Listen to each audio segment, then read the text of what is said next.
By 11:45, the 48th floor of Zenith Dynamics felt like the inside of a glass aquarium. Lights from downtown Seattle floated on the other side of the windows smeared by steady rain. The building hummed under Noah Cruz's feet, a low mechanical heartbeat through polished stone. His cart squeaked once every third step.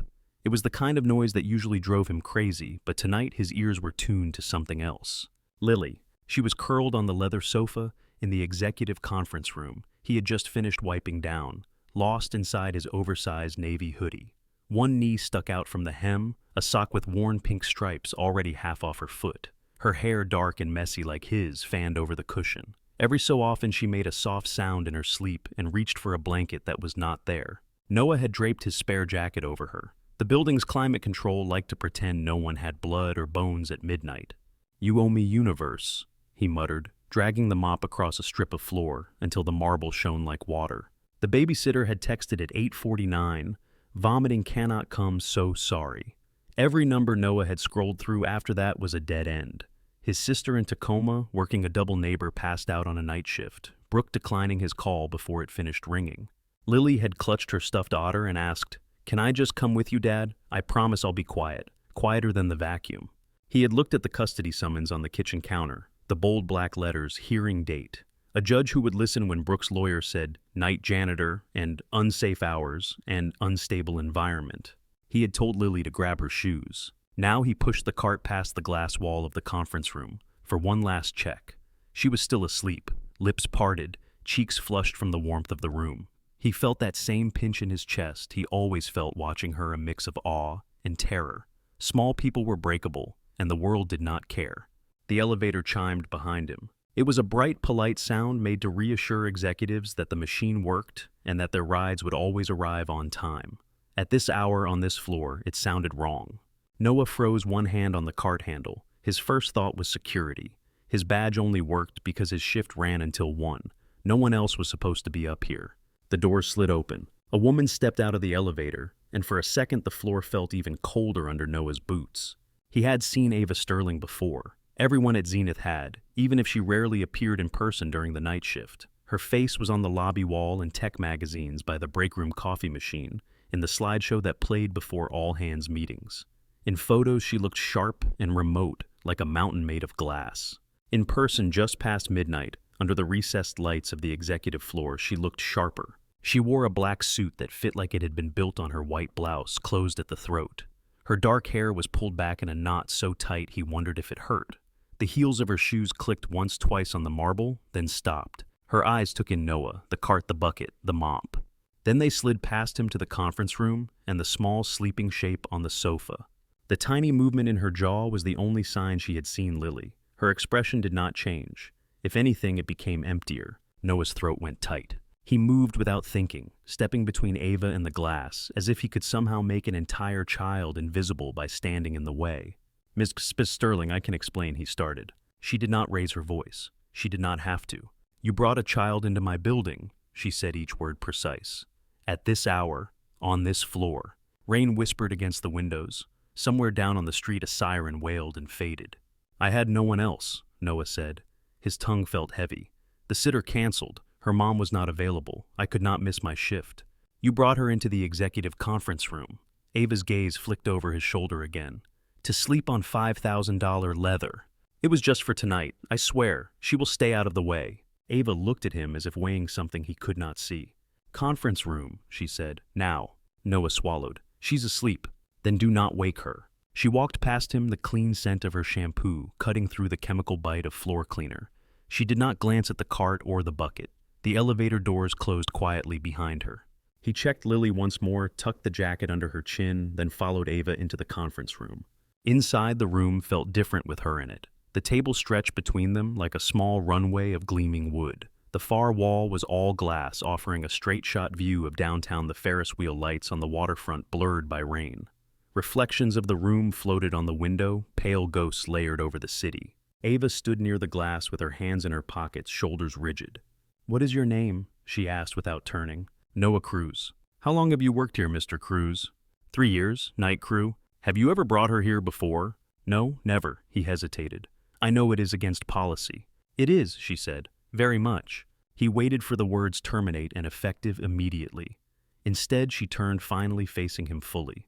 Up close, he could see the faint shadows under her eyes, the hint of pale skin where lipstick had worn off the center of her lower lip, as if she had been chewing it. "How much do you love your daughter?" she asked. The question hit him harder than any accusation. He actually stepped back. "I do not understand."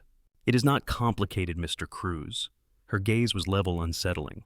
"How much do you love her?" He looked past her to the blurred outline of Lily's small body through the glass wall, a little hoodie on too big furniture, the only thing in his life that felt like it had any color.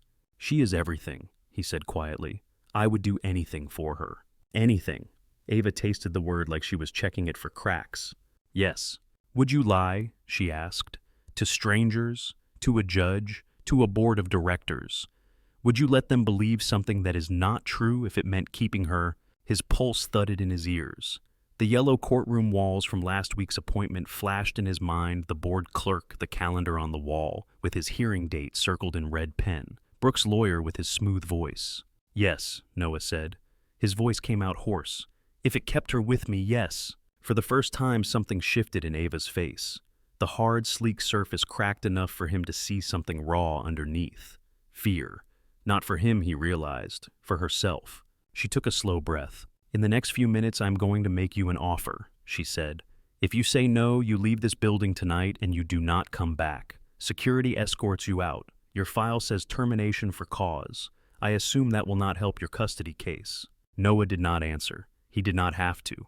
The panic in his chest said enough. "If you say yes," Ava continued, "both of our lives change. There will be no undoing it." "What are you asking me to do?" She stepped closer to the table. The tablet lying there buzzed once, screen flashing with an incoming call, Daniel Kincaid. Her jaw tightened. She pressed decline without breaking eye contact. "I need you," Ava said, "to pretend to be my husband." For a full second, Noah thought he had misheard her. The hum of the air conditioning, the distant storm, the blood in his ears tangled together. "You're what?" "My husband," she repeated. "Starting tomorrow morning, every person who matters in this company, and outside of it, every board member, investor, possibly a judge, will believe that you and I are married, have been married for several weeks, that you and your daughter live with me, that we are a family." His mouth went dry. "Why me?" he asked. The words scraped their way out. "You do not even know me. You caught me breaking policy." "You have what I need," Ava said.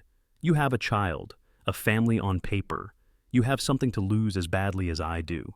That makes you reliable." She picked up the tablet and swiped. Legal documents bloomed on the screen, blocks of text and numbers. "My ex-husband has filed to have me removed as CEO," she said.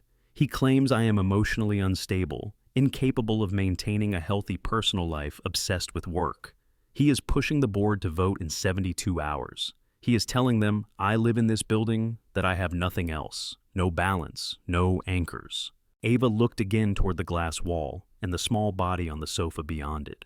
"If I can show them a husband and a child, a home life, something that looks like stability, it undercuts his argument. It is theater, yes, but it is theater they are prepared to reward." Noah stared at the contracts, the neat lines, the blank where his signature would go. His hands smelled like bleach and metal. His head felt too light. "What do I get?" he asked, and hated himself a little for the question even as he asked it. Ava did not hesitate. "You keep your job," she said. "You receive a promotion on paper that will impress a judge. You receive a salary that no longer has you counting quarters at the gas pump. Your daughter goes to a school where no one laughs at the holes in her sneakers." He thought of Lily's school now, the cracked asphalt, the overcrowded classroom, the teacher telling him gently that Lily was smart but needed more. "And if I say no," he asked. "Then I call security," Ava said. Her voice never shifted from that cool, almost bored cadence. "They escort you out. Your file says you brought an unauthorized minor into a restricted space and refused to leave when asked. Your ex's attorney will have fun with that." Noah looked down at his own reflection in the polished table. A man in a gray Polo Cleaning Company logo over his hard eyes, ringed with exhaustion. Behind him in the glass wall, another reflection layered over his shoulder, Ava, in her perfect suit, all edges. Between them, far away but somehow right there, Lily in the conference room, a blur of small limbs beneath his jacket. He thought about the summons with his name at the top, about Brooks' flat voice on the phone last week. "The judge is going to see I can offer her more than you ever will." His chest hurt. He lifted his head. If I do this, he said, it is not forever right. 6 weeks, Ava said. Long enough to get through the votes and the hearings. After that we can revisit, or not. There will be a prenup. You will not touch my shares. I will not touch your daughter. The way she said it, it sounded almost like a promise. Noah closed his eyes for a brief second. In the darkness, he saw Lily's face asleep on that couch, then awake on a stand in some courtroom being asked where she wanted to live. He opened his eyes. Where do I sign? He asked. Ava turned the tablet toward him. The line for his name waited in thin black. His hand shook once as he reached for the stylus. He tightened his grip. The tip met glass. His name appeared looping across the screen. The moment he lifted his hand, something inside his chest shifted like a lock turning. Ava watched the signature appear. For a heartbeat, the hardness in her gaze eased. All right, Mr. Cruz, she said. Go home. Pack what you and your daughter own. Tomorrow my driver will pick you up at noon. He looked back through the solid glass wall at Lily still sleeping small and unbothered by contracts and CEOs and board votes. The city glowed behind her, a blur of rain and light. Noah wondered which parts of his life he had just cleaned away and which stains would never come out. He stepped out of the conference room to wake his daughter. The hallway outside Noah's apartment still smelled faintly of someone else's dinner when he turned the key and stepped inside. Burnt garlic and old oil, the opposite of whatever they used to spray in the vents at Zenith to make the air taste like nothing. Lily shuffled in behind him, half awake, clutching her otter by the tail. Did you get in trouble? She asked, rubbing her eyes. He locked the door and leaned his forehead against it for a second. Not the kind that matters, he said. Come on, kid, we have to pack. The studio was one room pretending to be 3. A mattress in one corner, a chipped table with mismatched chairs, a thin partition that did not quite reach the ceiling, where Lily's small bed was squeezed next to a shelf of plastic bins. The refrigerator hummed louder than it needed to. A train rattled by on the tracks 2 blocks away. Noah grabbed the 2 suitcases from under the bed and flipped them open. Clothes rolled or shoved went in first. He moved on autopilot the way he did when he cleaned bathrooms after holiday parties. Do the task in front of you. Do not think about the glitter you will still find a week from now. Dad, Lily stood in the middle of the floor, hair sticking up, otter pressed to her chest. Why are we packing everything? He paused with a stack of t-shirts in his hands. Remember how I said I had a special job to do? He asked. She nodded. It means we are going to stay somewhere else for a while, he said. A different place closer to where I work. Like a hotel. Something like that, he said. You will have your own room. Her eyes widened. With a door, she asked. Bussy asked. With a door, he said, and the truth of that made something pinch behind his ribs. He packed her favorite books, the worn sneakers with the little star on the side, the drawing she had done of the 2 of them, with a crooked sun in the corner. He almost left the drawing on the fridge, then peeled the magnet away and slid the paper into a suitcase. The apartment shrank around them as the suitcases fattened. By the time he finished, the room looked like a place between tenants, half full of shadows and dust.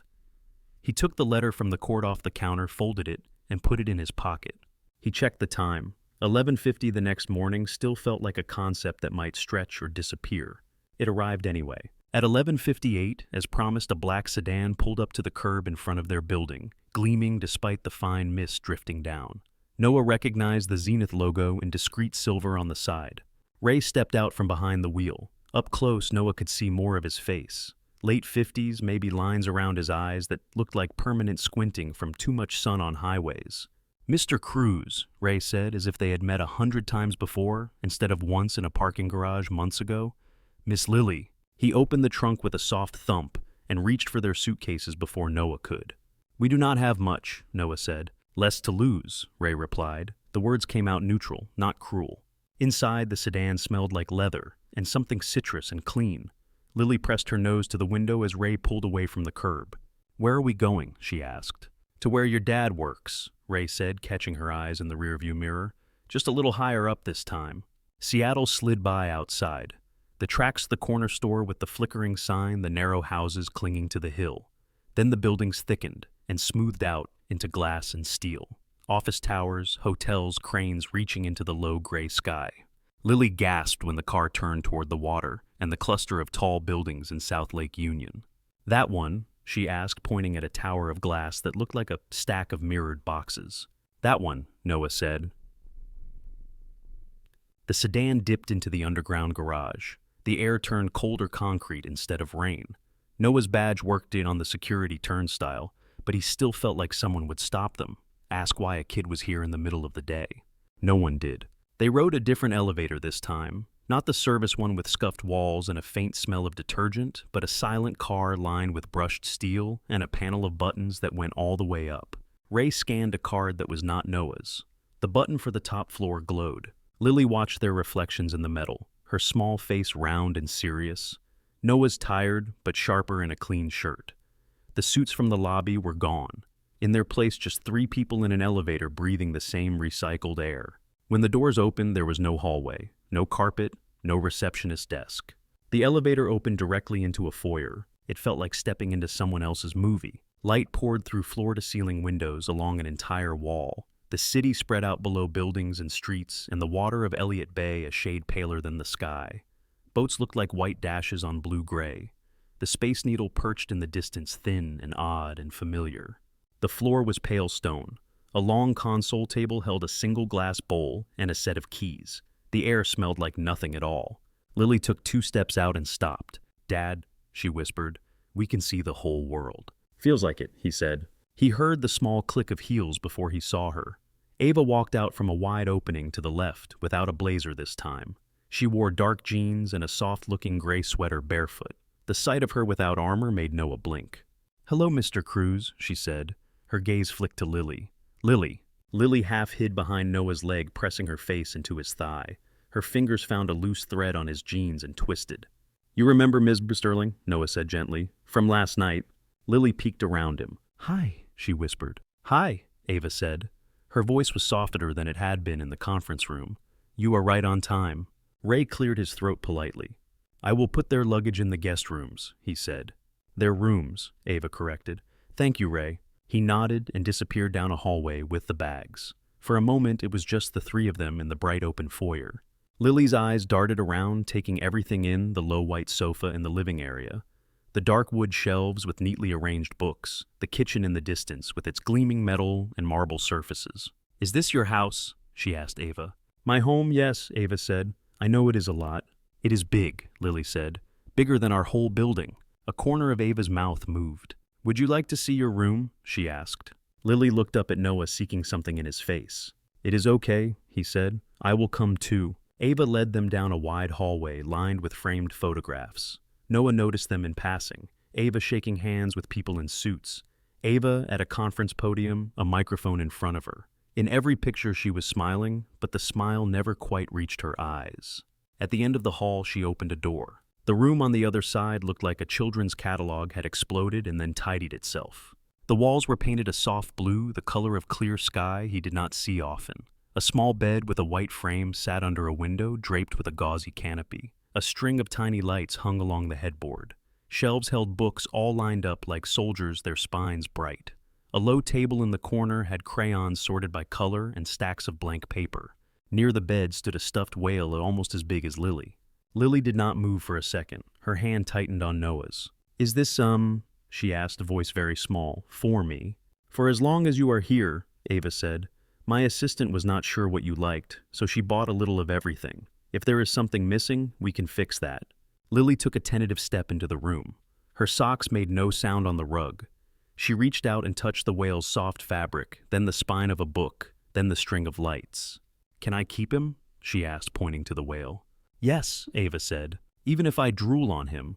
"I'm sure he can handle it," Ava said. Lily did something Noah did not expect. She spun on her heel and walked the 2 steps back to Ava, then wrapped her arms around Ava's legs. "Thank you," she said into the gray sweater. Ava froze. Her hands hovered for a heartbeat. Fingers spread, not quite touching. Then she let them fall gently to Lily's back, light and careful as if she were afraid too much pressure might break her. "You are welcome," Ava said, and her voice sounded different, thinner. Noah watched something tight in his chest, loosening and tightening at the same time. Lily pulled away and ran to the bookshelf, already narrating to the whale which stories they would read first. Ava turned to Noah. "She can explore," she said. "If you need to unpack, there is another bedroom for you down the hall. Ray put your things there." He nodded. "Thank you," he said. The words felt inadequate. Ava folded her arms, not in anger this time, but as if she were holding herself together. "I am not doing this out of charity," she said. "You understand that." "I know," he said. I also know you are giving her more than she has had. A flicker of something crossed her face. She looked away first. The kitchen is stocked, she said.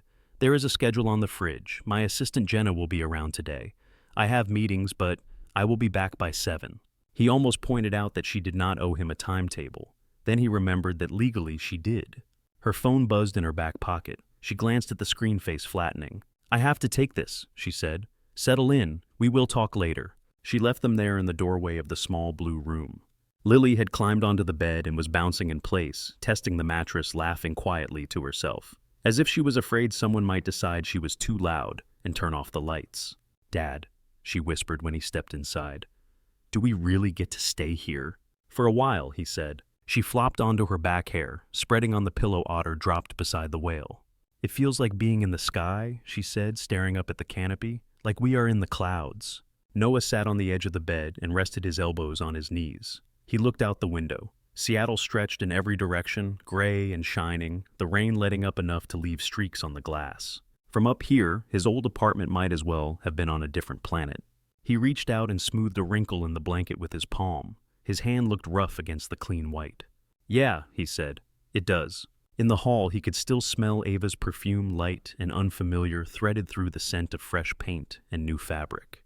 He wondered how long it would take for any of this to feel like something he was allowed to touch. By mid-afternoon, the penthouse had started to collect signs that someone actually lived in it. A pair of tiny socks lay abandoned near the coffee table. One of Lily's drawings, done in thick crayon lines, had migrated from her room to the fridge. It showed 3 stick figures holding hands under a square that might have been a house with a cluster of blue scribbles over the top. Clouds, Noah thought. Or maybe just blue sunlight, or maybe just blue. He was rinsing a mug in the sink, getting used to a faucet that responded instantly instead of sputtering when the elevator chimed. Noah dried his hands on a dish towel and turned as the doors opened. This time it was not Ava. A woman in a dark green suit stepped out carrying a thin leather briefcase and a to-go coffee cup with lipstick on the rim. Her hair was pulled back in a twist that looked both sharp and careless at the same time. Late 40s, maybe early 50s. Efficient eyes. She saw him, took the room in. You must be Noah, she said. That is me, he said. Can I help you? You can, actually. She set the cup on the console table without looking at it. I am Monica Price, Ava's attorney. The word attorney made his shoulders want to tighten the way they did in court hallways. He forced them to stay where they were. She is out, he said. Meetings. I know, Monica said. She sent me in her place. We have work to do. She tapped the briefcase lightly. Where is Lily? She asked, already moving toward the living area. In her room, Noah said, reading or talking to the whale. Good, Monica said. We can talk without little ears. She chose the long dining table instead of the sofa, sliding into a chair as if it belonged to her. Noah sat opposite her, its clasped together on the polished surface. His reflection stared back at him, faint but there. Monica snapped open the briefcase. Inside, everything was in neat stacks. She pulled out a folder and opened it, revealing several tabs marked in labeled colors. Here is the situation, she said. You and Ava are married, legally. That part is simple. Nothing about this feels simple, he said. She almost smiled. The law likes signatures, she said. You signed. The state says you are husband and wife. The problem is the story around it. She slid a piece of paper toward him. At the top in block letters, it said timeline. I wrote a narrative that will satisfy people who like neat boxes, she said. We are going to put it in your bones so you do not have to think about it. He picked up the paper. The first line read, 6 months ago, Ava delivers keynote at STEM Futures Gala Seattle Art Museum. You were there, Monica said. No, I was not, Noah said. You are now, she said. Zenith took a table. Employees volunteered to set up. You applied for volunteer hours because it paid double. He scanned the rest. He and Ava had met backstage. She had been adjusting her microphone. He had been moving chairs. She had asked him what he thought about mentorship programs for kids who could not afford laptops. He had said something clever enough to make her laugh. They had found each other at the reception later in front of a display of student projects. They had talked about being first-generation college students, about work and parents and the way some doors never opened. You make me sound smarter than I am, Noah said. You are a single father working nights at a tech company so your kid can eat and breathe, Monica said. There is nothing unintelligent about that. Now, read the second page. The second page was a list of specific details. Dinner at a small Italian restaurant in Capitol Hill. Her dish. his dish. The song playing when the waiter refilled their water glasses. The joke Ava had made about not understanding TikTok. You expect me to remember all of this? Noah asked. I expect you to know it well enough that when someone tries to trip you, you do not fall on your face, Monica said. Most people will not dig. Daniel will. He will look for seams. She pulled out a tablet and set it in front of him. On the screen was a photograph of a restaurant interior. Small warm wood tables close together. A chalkboard with daily specials. This is Bianchi's, she said. It exists. It is 5 blocks from the museum. You went there with Ava after the gala 3 weeks later for your first date, and once more before the wedding. Have you been there? He asked. Of course, she said. I only put real places in my lies. It gives them roots. He read the rest of the narrative. 3 months of quiet dating. Coffee shops, a bookstore, a walk along the waterfront where Lily had eaten ice cream and dropped half of it on her shirt. Another detail that had never happened, but he could see it. Chocolate swirl her gasp. A visit to Pike Place Market where Ava had bought flowers and he had carried the bouquet feeling out of place, but strangely proud. Then a courthouse wedding 3 weeks ago. Simple efficient in front of a judge who had no idea he was part of a larger plan. You are asking me to carry an entire fake relationship in my head, Noah said. I am asking you to carry it in your body, Monica corrected. If someone asks you about that night at the market, I do not want you reciting lines.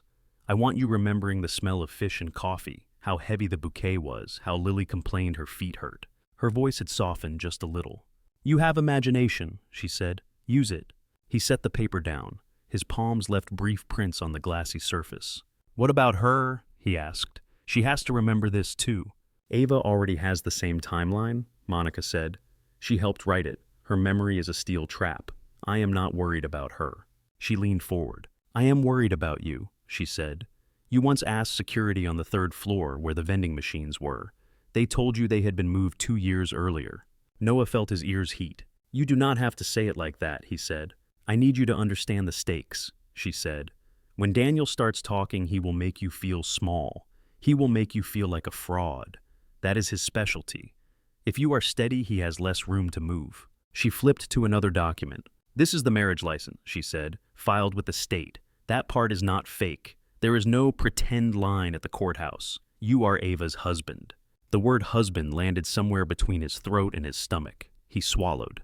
This is the prenup, she went on. It states that if the marriage ends, you get what Ava specified. Nothing more, nothing less. No claim on her company, no claim on her assets beyond what she already promised. It also protects you.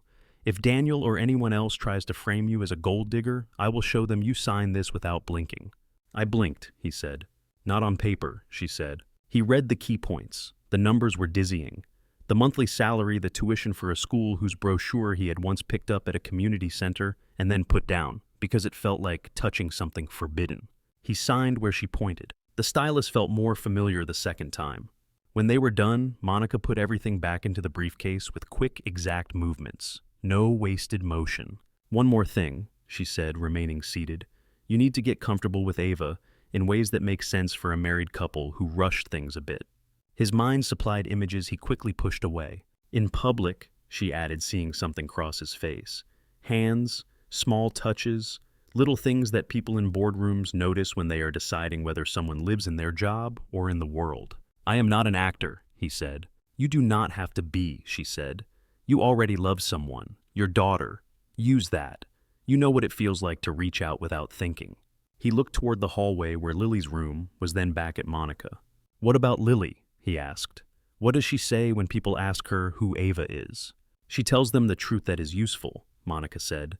Ava is Dad's wife. Ava is the person who read her 2 stories instead of one last night. We do not ask her to lie. Children get it tangled. Noah rubbed a thumb along the edge of the table. It came away clean. What do you think of her? He asked, surprising himself. Of Ava. Monica considered him. She pays me to keep her out of trouble, she said. She does not always let me. She works like the building will collapse if she stops. She forgets to eat. She remembers every slight for 10 years.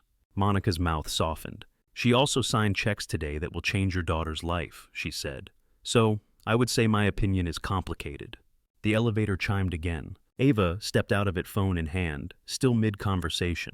She spoke in a low voice as she walked, something about projections and runway. When she saw Monica and Noah at the table, she finished the call quickly.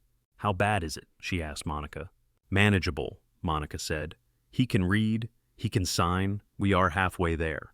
Ava's gaze shifted to Noah. "How are you?" she asked. He opened his hands briefly, showing her the stack of papers, then let them fall. "Married apparently," he said. A flicker of something that might have been amusement crossed her features. "That is what the certificate says," she said. "Have you gone over the timeline?" "We have started," Monica said. "He needs practice, preferably with you." Ava exhaled. "All right," she said. "Come on, Mr. Cruz. Let us see if we can make this look like the kind of mistake people envy." She held out her hand across the table. Her fingers were cool, smooth nails, short and neat. His were warm and still a little rough from bleach and mops. When he placed his hand in hers, the contact was simple skin against skin. It felt like a rehearsal. It felt like the first step onto a stage he had never wanted under lights he did not control. By the next morning, the penthouse had a rhythm Noah could almost hear. The dishwasher hummed in the kitchen. Lily's bare feet made light thumps down the hall as she ran from her room to the living area and back again. Somewhere above them, something creaked in the building's mechanical system, a sound he was used to hearing from inside the guts of the place, not from the top looking down. He sat at the dining table with the timeline sheet spread in front of him. Names, dates, tiny details Monica had insisted on. The smell of coffee drifted from the kitchen. Not the burnt acid of the break room, but something darker and smoother. Ava moved around the kitchen in a way that suggested she did not often cook, but understood where everything lived. She had pulled her hair into a loose knot. No suit jacket, only a white t-shirt. A shirt and dark pants. The casualness looked almost like a disguise. "Again," she said. Noah focused on the paper in front of him. "6 months ago," he began. "You gave the keynote at the STEM Futures Gala at the Art Museum. I was volunteering that night through Zenith. I helped set up chairs backstage, and you asked me if the microphone made you look weird." "It did not," she said automatically. "I told you it did not," he corrected. "And I told you the room smelled like old money and dry cheese." The corner of her mouth twitched. "Better," she said. "And what did we talk about at Bianchi's on our first date?" "The waitress kept refilling your water," he said, closing his eyes to picture the photo Monica had shown him. "You ordered the mushroom risotto. I had spaghetti and meatballs because I did not know how to pronounce any of the other dishes. You told me about coding on an old family desktop that overheated every 20 minutes. I told you about my dad falling asleep with a welding mask on." "Good," she said. "That part is true now, whether or not we have eaten there." He opened his eyes. She set a mug in front of him, coffee black, no sugar on the table. "How do you take it?" she asked. "Milk if there is any," he said. "Sugar if I am lucky." She went back to the fridge without comment, came back with a small carton and a glass sugar jar. He watched her pour stir. "It is a strange thing," he said. "What is?" she asked. "Gable, orish seed." "Having memories of something that never happened," he said. "It feels like stealing scenes from someone else's life." "You are not stealing," she said. "You are borrowing, with interest." He snorted softly and took a sip. The warmth slid down his throat, spreading into his chest. Lily appeared at his elbow holding a book almost as big as her torso. "Can we read?" she asked. "The whale wants to know what happens next." "After breakfast," Ava said. "You need something in your stomach that is not imaginary." "I already ate cereal," Lily said. "Cereal with marshmallows is dessert," Ava said. "Sit, I made toast." Lily eyed the plate on the counter. "It is so flat," she said. "That is what bread looks like when it grows up," Ava said. Lily climbed onto a stool and accepted a slice. Noah watched her chew, then glance at Ava as if checking whether she was doing it correctly. The apartment buzzer cut through the quiet, 3 short beeps. Ava checked her phone. "That will be her," she said. "Her who?" Lily asked her lip. With his crumbs on her lip. Noah's stomach tightened. He wiped his hands on his jeans. "Brooke," he said. "Your mom." Lily went still. Her hand paused halfway to her mouth. "She is coming here?" she asked. "Just for a visit," he said. "She wants to see where you live now." Lily put the toast down. "Should I clean my room?" she asked. "It is already clean," Ava said. "You can stay and say hi, or you can go to your room. Whatever feels better." Lily considered, then slid off the stool. "I will say hi," she said. "Then maybe I will go show the whale." She padded down the hall. Noah heard her door click. He turned to Ava. "You sure about this?" he asked. "She has a right to see where her child is," Ava said. You know that. I know, he said. I also know she will not come alone. Lawsuits are like perfume, Ava said. They get on everything. The elevator chimed. Brooke Cruz stepped into the penthouse like she was stepping onto a stage, back straight, chin lifted. She wore a fitted navy dress that stopped just above her knees' heels that added to her height, and a beige coat slung over one arm despite the mild air. Her hair was smooth, the color touched up since Noah had last seen her. A designer bag hung from her shoulder logo, flashing briefly as she set it down. Her gaze went first to the windows, then to the living room, then to the kitchen. She took in the view, the furniture, the art on the walls. "Oh my God," she said, not bothering to keep her voice down. "You live here?" The "you" was aimed at Noah sharp and disbelieving. "Brooke," he said, "this is Ava Sterling." Ava stepped forward. "Ava is fine," she said, extending a hand. "Thank you for coming." Brooke looked at the hand for a beat, then took it. Her fingers were cool, her grip firm.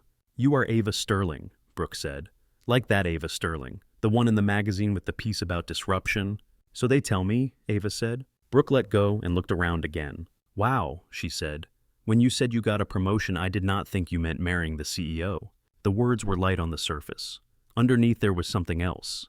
Envy, maybe, or resentment. Noah felt heat creep up his neck. "It happened fast," he said. "Clearly," Brooke said. Lily appeared in the hallway, otter tucked under her arm. She stood there a second, then walked in a straight line to her mother.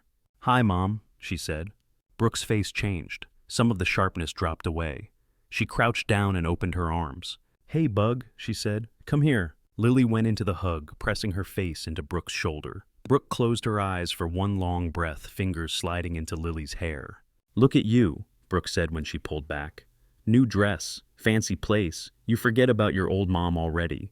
Lily shook her head, smiling small. "I have my own room," she said. "And a whale. His name is Captain Bubbles."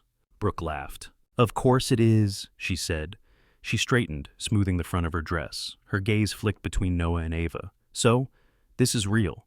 "It is legal," Ava said. "Real can be discussed." There was no hostility in her tone, only an even bluntness. Brooke picked up her bag and walked toward the windows. "Jesus," she said quietly, looking down at the city. "I can see the stadium from here." Noah stood a few feet away, hands in his pockets. He felt like he was watching his past and present lean against the same pane of glass. "Can I talk to you alone?" Brooke asked, not turning around. "Which one of us?" Ava asked.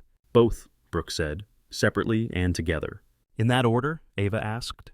Brooke turned, then eyes sharp again. "Look," she said, "I do not know what this is between you two. I do not really care as long as Lily is okay, but I am not stupid." "No one said you were," Noah said. "You did not have to," Brooke said.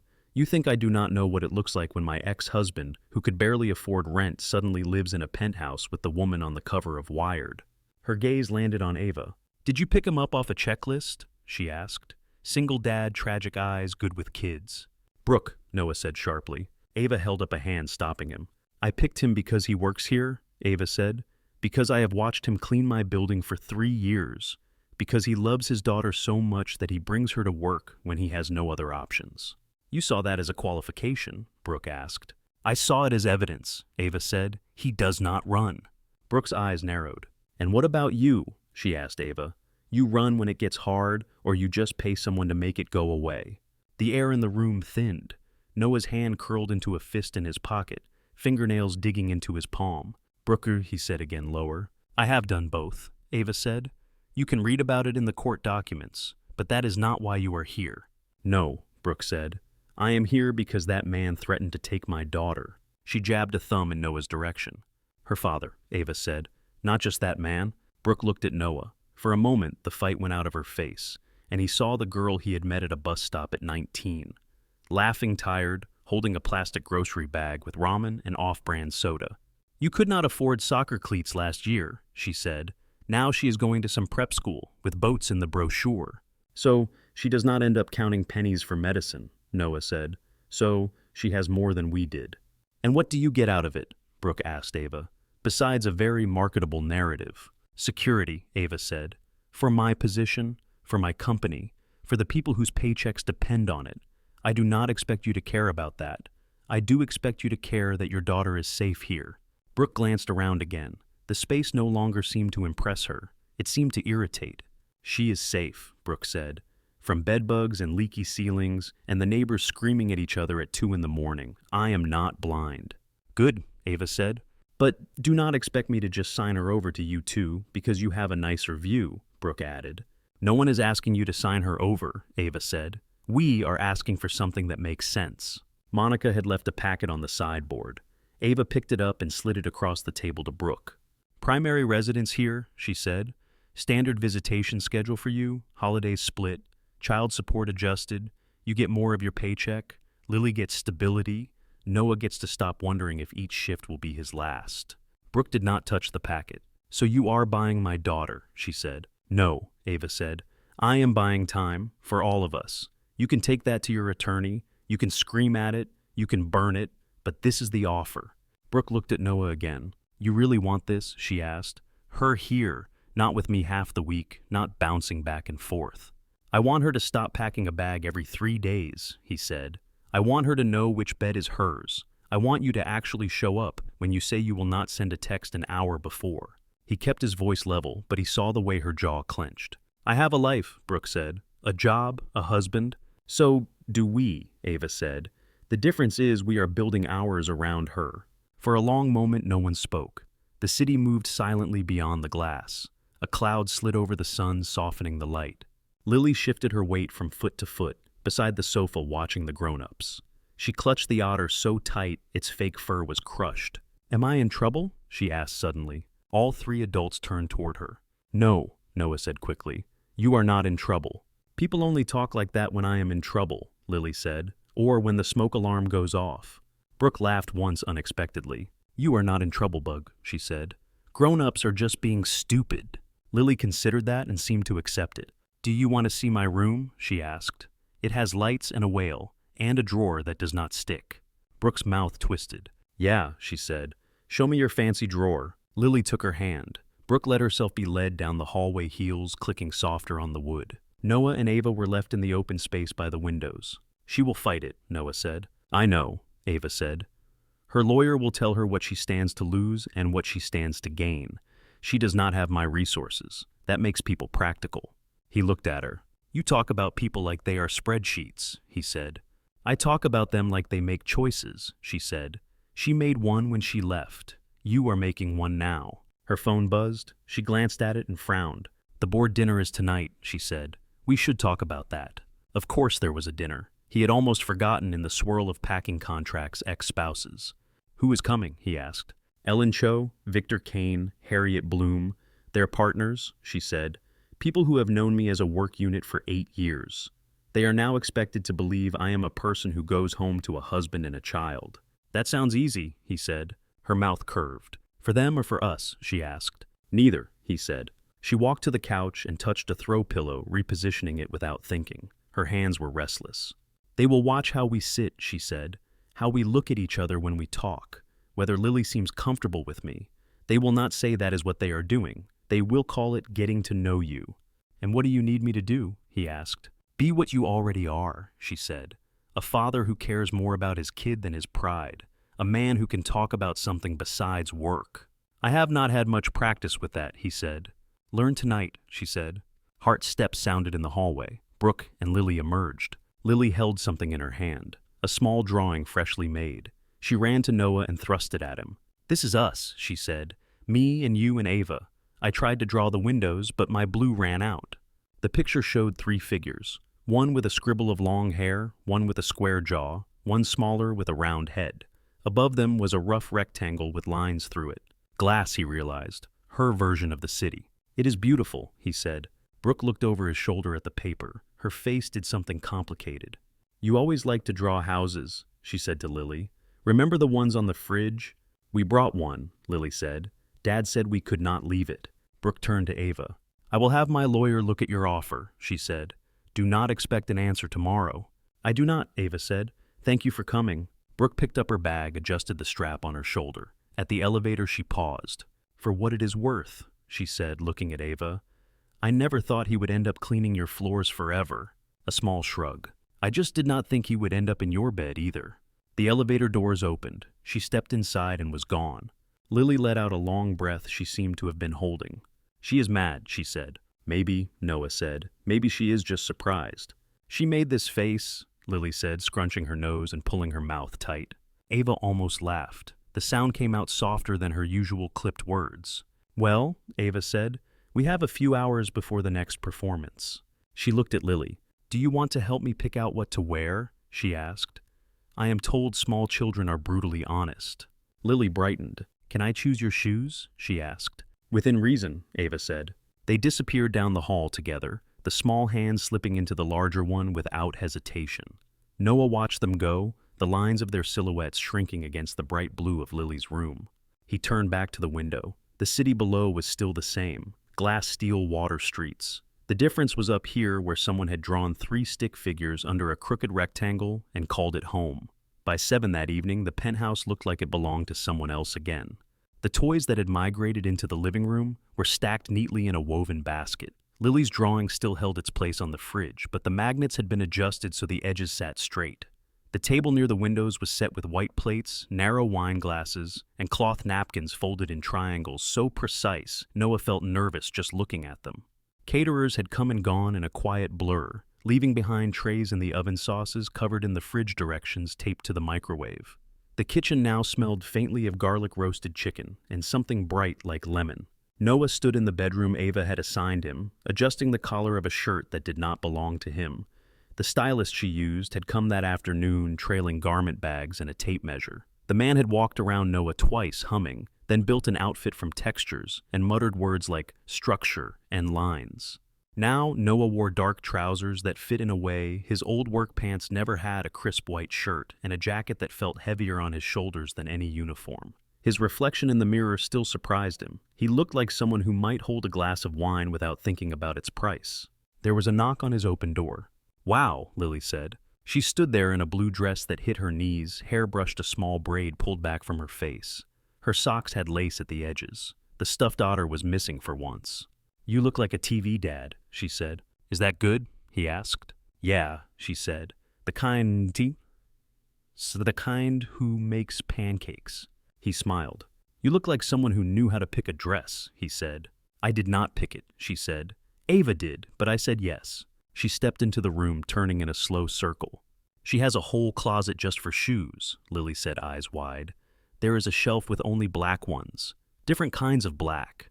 That sounds about right, Noah said. She let me choose, Lily went on. She had these shiny ones, but they were very tall. I picked the ones she can walk in. That was smart, he said. She looks like a princess who has to go to a meeting, Lily said. Noah felt his chest shift at that. He straightened his tie again. Ready? He asked. As I will ever be, she said, mimicking something she had clearly heard from an adult. They walked down the hall together. The lights were lower now, softer. In the living room, the lamps cast warm circles on the walls. Outside, Seattle had turned fully dark, a scatter of lights and streaks of car movement far below. Ava stood near the windows, talking quietly with Ray, who wore a simple dark suit instead of his driving jacket. She had chosen a black dress that skimmed her knees, sleeves to the wrist neckline, simple. It was the opposite of flashy. Her hair was down, straightened, falling over one shoulder. When she turned at the sound of their steps, Noah felt his breath catch for half a second. The board's Glacier Queen looked less glacial and more like a human, pretending she was not nervous. You clean up well, she said to him. Says the woman whose shoes have their own climate, he said. She glanced at her feet. The heels were reasonable, as Lily had promised a soft black leather. Lily chose them, she said.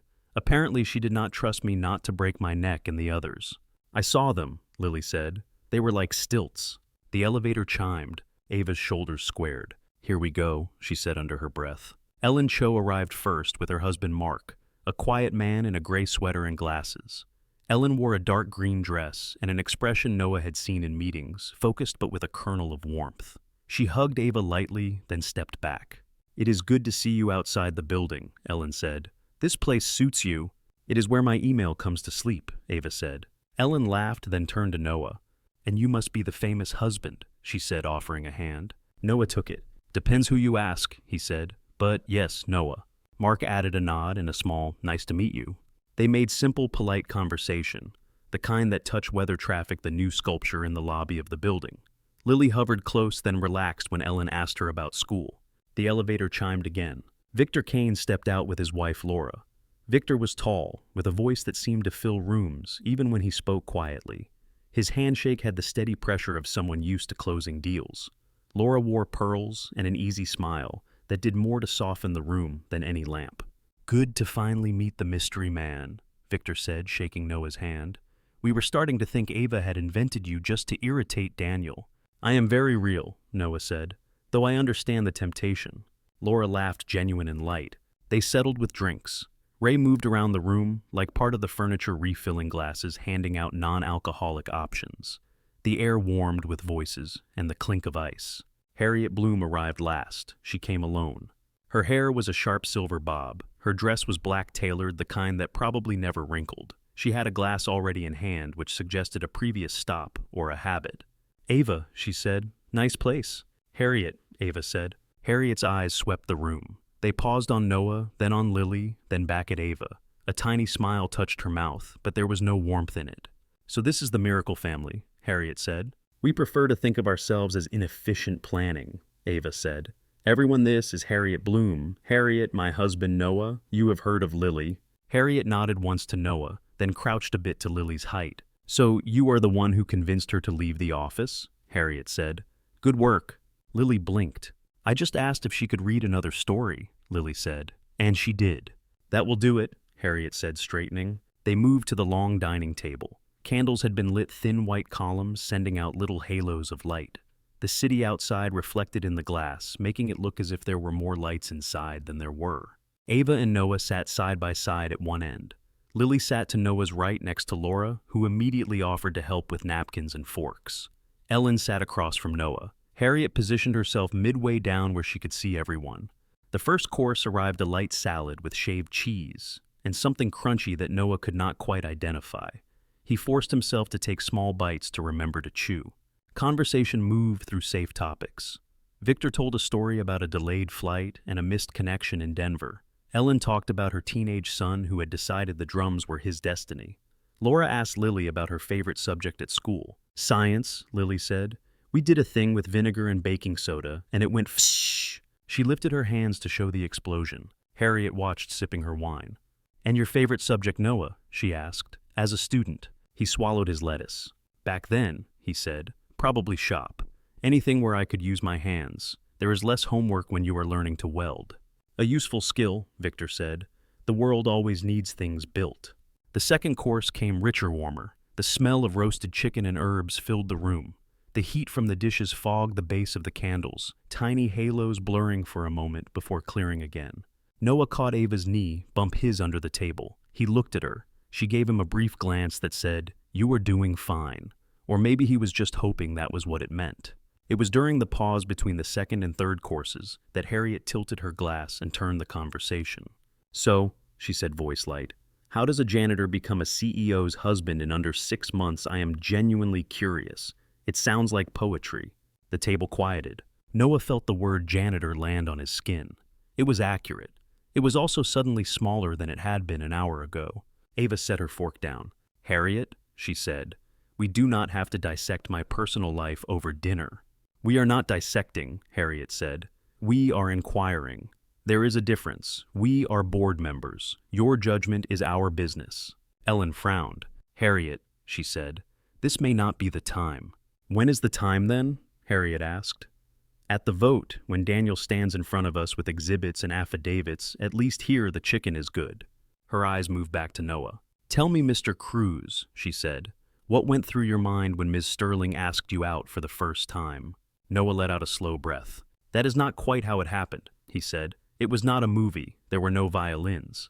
"Then how did it happen?" Harriet asked. He thought of the script in his bones the way Monica had framed it.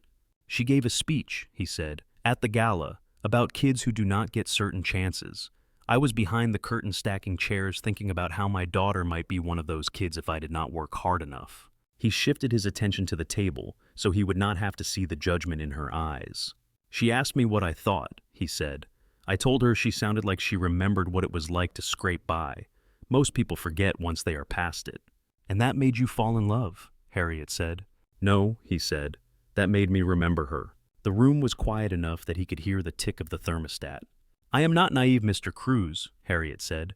"You had access to her office at night. You had eyes. You had ambition. That is not a crime. I am simply wondering for the record whether this is a strategic collaboration or a love story." Victor cleared his throat. "Harriet," he said, "we have spent years telling Ava to find balance. She does, and you call it strategy." "Maybe it is both," Harriet said. Noah felt something bristle in him that had nothing to do with courtroom fear. He placed his hand flat on the table palm, warm against the polished wood. "You are right," he said. "I did have eyes." He lifted them to meet hers. "I saw her walking the halls when everyone else had gone home," he said. "Reading contracts no one else wanted to read, staying until 2 in the morning to make sure the benefits for the lowest paid workers did not get cut in a merger." Ellen looked at Ava, then back at Noah. She knew some of this, he realized. She had just never heard it from someone mopping a floor. "I saw her say no to a deal because it would mean laying off 200 people, he went on. "People like me. People who do not have savings if the company stumbles." Harriet's expression did not change, but her grip on the stem of her glass shifted. "I also saw her," Noah said, "walk past me in the lobby one night, then stop, walk back, and ask my name. I have worked plenty of jobs where no one bothered to do that." He let his fingers curl around the stem of his own glass, the coolness grounding. "I did not chase her," he said. "I did not have a plan. I had a bucket and a cart and a kid at home with asthma. She was not part of any equation." He paused, feeling the weight of everyone watching. The glass, the candles, the city. Lily's breath beside him. "You want to know when it stopped being strategy for me?" he asked. Harriet did not answer. No one did. "It was when she came to my apartment," he said. "A place you would not walk into without checking the soles of your shoes afterward. She sat at my table that wobbles on one leg and talked to my daughter like she was not an inconvenience." He felt Ava go still next to him. "Whatever you think of the timing," he said, "whatever you think of the paperwork, my part of this is not complicated. She saw me when I was invisible. That is rarer than you think." He realized his hand had drifted that without thinking he had reached for Ava's. His fingers brushed the back of her hand on the tablecloth. She did not pull away. Her hand turned, meeting his palm to palm. Warm, steady. It was not dramatic. They did not squeeze too tightly, did not clutch. The contact was simple, familiar, the kind of gesture people forgot they were making. Ellen's shoulders eased. Laura smiled, small and genuine. Victor took a slow drink of his wine. Harriet looked at their joined hands, then at their faces. "Well," she said finally, "that is a better answer than I expected." The third course arrived, plates sliding into place, the smell of seared meat and herbs filling the gaps left by the conversation. Cutlery whispered on porcelain as people began to eat. Talk shifted. Ellen asked about Lily's new school. Victor told a story about losing a board vote early in his career and how it had turned out to be a favor. Laura asked Ava if she ever took weekends off. Harriet stayed quiet for a while, swirling the wine in her glass, watching. At one point, Lily leaned into Ava's side to whisper something about dessert. Ava bent her head to listen, hair brushing Lily's cheek. From across the table, their outlines overlapped in the reflection on the glass. Noah felt the weight of Harriet's eyes on that image, but she said nothing. By the time plates were cleared and coffee poured, the edges of the evening had softened. Laughter came easier. The candle wax had melted into small pools around the wicks. Lily fell asleep on the sofa, her blue dress wrinkled, her braid half undone. A throw blanket pulled up to her chin. Laura helped tuck it around her. Ellen smiled down at her for a long second before reaching for her coat. Goodbyes began. Handshakes, cheeks brushed, promises to talk soon that might or might not be kept. At the door, as Ray held the elevator, Harriet paused. "You surprised me tonight, Mr. Cruz," she said. "In a good way?" he asked. "In a way," she said. She looked at Ava. "We will see how you both do when Daniel starts talking in a room you do not control." Then she stepped into the elevator and was gone, taken back down through the building toward the lobby Noah used to mop. The penthouse quieted gradually. The air seemed to exhale. The city outside kept glowing indifferent. Noah looked at the empty plates, the smudged glasses, the single fork Lily had left bent at a strange angle on her napkin. "You did well," Ava said. "So did you," he said. 2 days after the dinner, the penthouse held the faint ghosts of its own party. There was a tiny ring on the table where someone had set a glass without a coaster. A folded napkin forgotten under a chair still smelled like rosemary. Lily's bent fork had been straightened, but not entirely. It sat in the drawer, a small metal memory. In another part of Seattle, across the lake, in an office with darker glass, Daniel Kincaid flipped through photographs under fluorescent light. Stacks of images lay on his desk. Black and white shots of the Zenith lobby, color prints of the exterior of Noah's old building, with its peeling paint and crooked blinds, grainy stills from security footage showing Noah pushing a cart badge clipped to his shirt. The last stack was from Whitmore Investigations. The logo at the top of the report showed the outline of an eye inside a triangle. Under it, a tidy summary. Subject Noah Cruz objective, establish timeline of relationship with Ava Sterling. Identify vulnerabilities. Daniel tapped one photo with the end of his pen. It showed the conference room on the executive floor time-stamped from 6 months ago. The room was empty. No janitor, no CEO. He moved to the series from the week before. Here, the time-stamped image showed Noah inside the conference room, mop in hand, Ava in the doorway. The caption noted first recorded interaction between parties on premises. The corner of Daniel's mouth raised. He turned to the page with notes from the interview with Brooke. The investigator had recorded her words in clean, impersonal type. Subject appears resentful of ex-husband. Confirms financial strain prior to marriage. Confirms recent move to Sterling residence. Indicates disbelief at authenticity of relationship. Daniel read the sentences twice. A small pulse beat behind his eyes. He closed the folder, then opened another. This one held copies of wire transfers, dates highlighted. Large sums moving from one account, controlled by Ava, to an account linked to Noah, on the same day as the marriage license. He took his phone and pressed a contact. Progress, he asked when the investigator answered. We have confirmation on the night they claim they met, the man said. No sign of Cruz at the gala.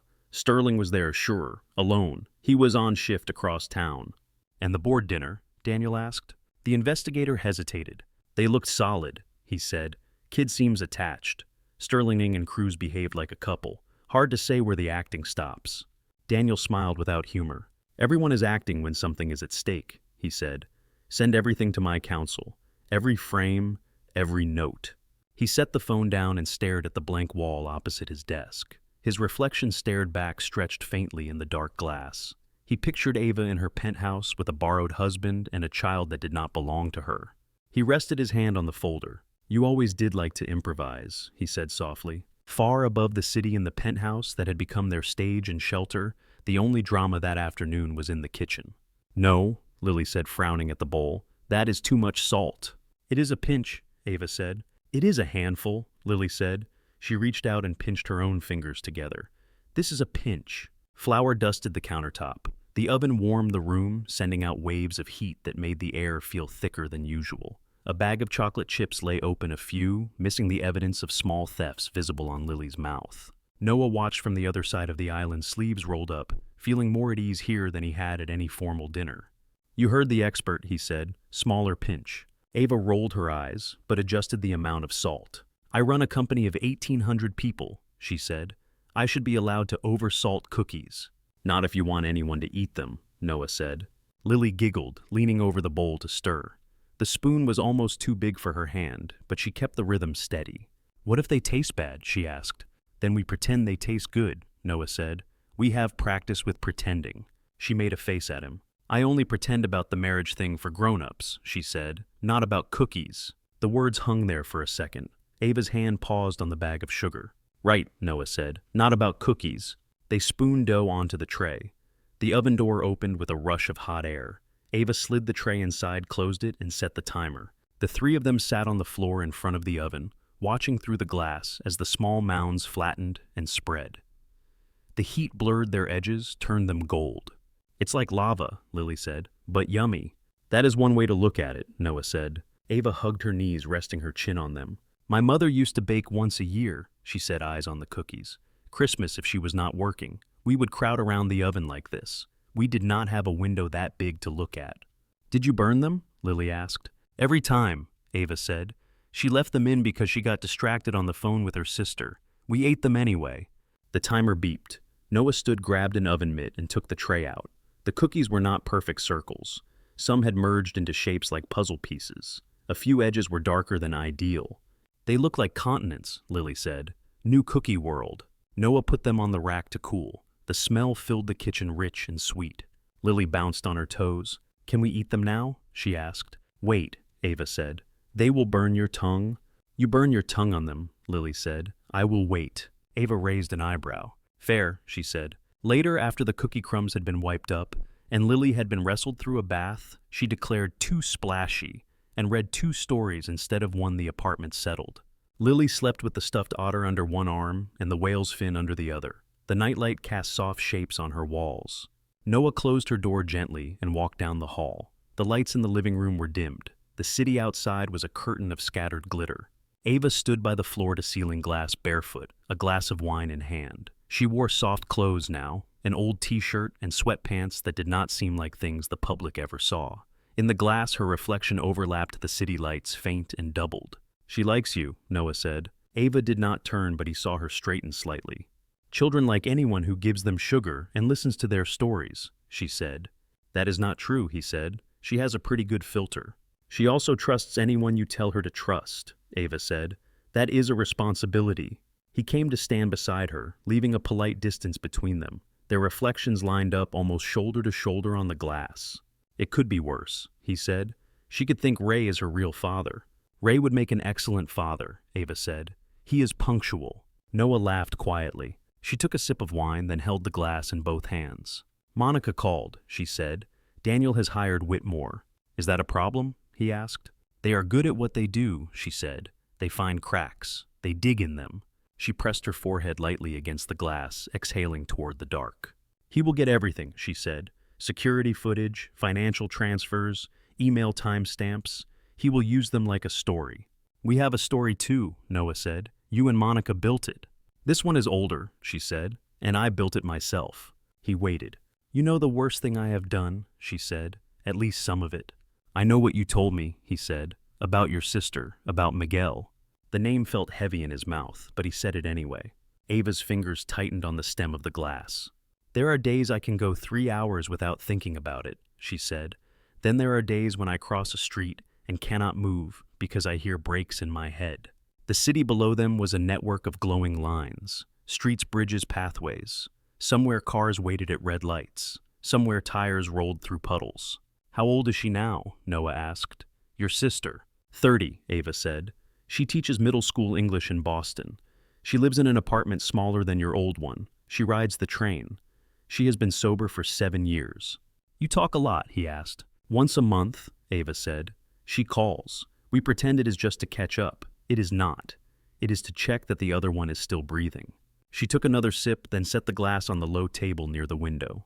"The night it happened," she said, "she called me from the side of the road. Her voice was so high I barely recognized it. She kept saying, 'I did not see him. I did not see him.'" Noah could see it, even without wanting to. A wet street, headlights, a flash of someone stepping, running, stopping. "I could have called the police," Ava said. "I should have. Instead, I called a lawyer." She made a small, bitter sound in the back of her throat. "I told myself I was buying the family time," she said. "Time without reporters knocking on their door, time without trial dates. Really, I was buying my sister's freedom and my own illusion that I was still a good person." He listened. He did not interrupt. "I met with them," she said. "Miguel's parents, in their kitchen. The walls were yellow. There was a picture of him on the fridge with a magnet shaped like a soccer ball. His mother did not look at me the entire time." Her voice had gone quiet, the kind of quiet that comes after shouting "not before." "I signed papers," she said. "They signed papers. Money moved. The case closed. I went back to work the next day and pretended nothing had shifted." "But it had," Noah said. "Everything had," she said. She lifted her hands and pressed her palms flat against the glass. Her fingerprints left brief, misty marks before fading. "I built this place," she said. "Bought this view. Filled it with things that do not stain. You spill wine on this rug, it wipes clean." She looked at her own reflection. "There are things that do not wipe clean," she said, "no matter how much you scrub." He thought of her in the conference room talking about stability and anchors. He thought of himself in hollow hallways at 3 in the morning, mopping up spills after people who never saw him. "You live with it," he said. "That is what people do. They live with what they have done and try to be less of an idiot tomorrow." "You make it sound simple," she said. "It is not simple," he said. "It is just the only option I know." A siren wailed somewhere below, then faded. Rain ticked against the glass again, gentle now. "Do you think it changes anything?" she asked. "If I tell the truth about it before Daniel does?" "He will still try to spin it," Noah said. "He will say you hide things." "I did hide it," she said. "Then you stopped," he said. His hand moved almost on its own. He reached out not for her shoulder, not for her waist, but for her hand on the glass. His fingers touched the side of her palm, then settled over it. Her skin felt cool from the glass warmer underneath. She did not pull away. Her head tilted just enough that he could see her profile. The sharp line of her nose, the set of her mouth, the tension in her jaw. "I am not asking you to excuse it," she said. "I know," he said. "You are just saying it out loud in front of someone who is not paid to keep you out of prison." She let out a breath that might have been a laugh, might have been a sob cut in half. "Monica would prefer I never speak at all," she said. "Monica can deal with it," he said. They stood there for a while, palms sharing the same space on the cool glass city lights, smearing around their combined reflection. In another room, Lily turned over in her sleep, reaching for her otter. Her small hand landed on soft fur and stayed there, trusting the shape under her cheek. In the living room, under the weight of things that would never fully wash away, two adults allowed themselves to be seen a little more clearly. The morning of the board meeting started before sunrise. Noah woke to the sound of rain against the windows and the faint clink of porcelain from the kitchen. For a disoriented moment, he thought he was in his old apartment, that the noise was the upstairs neighbor dropping something again. Then he opened his eyes and saw the faint outline of the city through the curtains, high and distant. He pulled on a shirt and stepped into the hallway. The lights were low. Lily's door was half open. When he peeked in, she was still asleep, a lump under her blanket hair, a dark tangle on the pillow. In the kitchen, Ava stood in front of the counter, pouring coffee into a travel mug. She wore a charcoal suit, the jacket already buttoned. Her hair was in its tight knot, again face clean of expression. The softness of t-shirts and sweatpants had vanished. A second mug steamed on the counter beside her. "Morning," Noah said. "Morning," she replied. Her voice was even, too even. He took the second mug. "You slept at all?" he asked. "A little," she said. "Enough." She checked her watch. The gesture was automatic, familiar, like someone touching a scar they no longer noticed. "Monica will meet us there," she said. "Dr. Park, too." "Do you want me in the room the whole time?" he asked. "I need you in the room," she said. "You are half of the case, more than half if Daniel has his way." He watched her snap the lid onto the travel mug. Her hands did not shake, but he could see tension in her shoulders, a tightness at the corner of her mouth. "Lily," he asked. "Maria is coming to take her to school," Ava said. "She will be here in 20 minutes. They stood for a moment in the quiet kitchen. The refrigerator hummed. Somewhere pipes knocked softly. Rain ticked against the glass in small, steady beats. "You ready?" he asked. "No," she said, "but that has never stopped me before." Maria arrived with her usual warm laugh and a scarf that smelled like laundry soap. She accepted the instructions for Lily's day with a nod and a reassuring squeeze of Noah's arm. "We will do fine," she said. "You go do your big important things." Lily shuffled out, hair messy, clutching the otter. "You are both wearing your serious clothes," she said. "Is it court again?" "Something like that," Noah said. "A meeting." She studied their faces. "Is it the man who makes you mad?" she asked Ava. "Which one?" Ava asked. "The one from the phone calls," Lily said, "with the voice like a robot." Ava's mouth curved. "Yes," she said, "it is that man." Lily frowned, then stepped forward and wrapped her arms around Ava's waist. "You can do it," she said. "You do hard things all the time." Ava's hand went to the back of Lily's head, fingers sliding into her hair. "I will do my best," she said. Lily hugged Noah, too brief and fierce. "Bring back good news," she said. "We will try," he said. The drive to Zenith felt shorter than usual. Rain streaked the windows. Traffic moved in its usual stop and start rhythm. Inside the car, the air was close with quiet. Ava stared ahead. Monica sat beside her tablet on her lap, lips moving as she went through points in her head. Noah sat behind them, watching the city pass. When they reached the building, the security guard at the underground entrance straightened. Noah saw the recognition in his face, the quick flicker of curiosity when he spotted Noah in the back seat. They took the executive elevator. Noah watched the numbers climb on the display. 12, 20, 30, 40. His palms were damp. He had pushed a cart across this floor hundreds of times. He had never walked into a board meeting.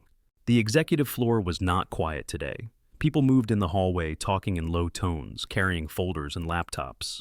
A receptionist greeted them with a polite smile that did not reach her eyes and guided them to the large conference room. Inside, the long table glowed under recessed lights. Floor-to-ceiling glass made one wall. The city spread beyond it, gray and washed out, as if it too was holding its breath. Board members were already seated or standing in small clusters. Ellen spoke with Victor near the window. Laura stood beside him, hand on his arm.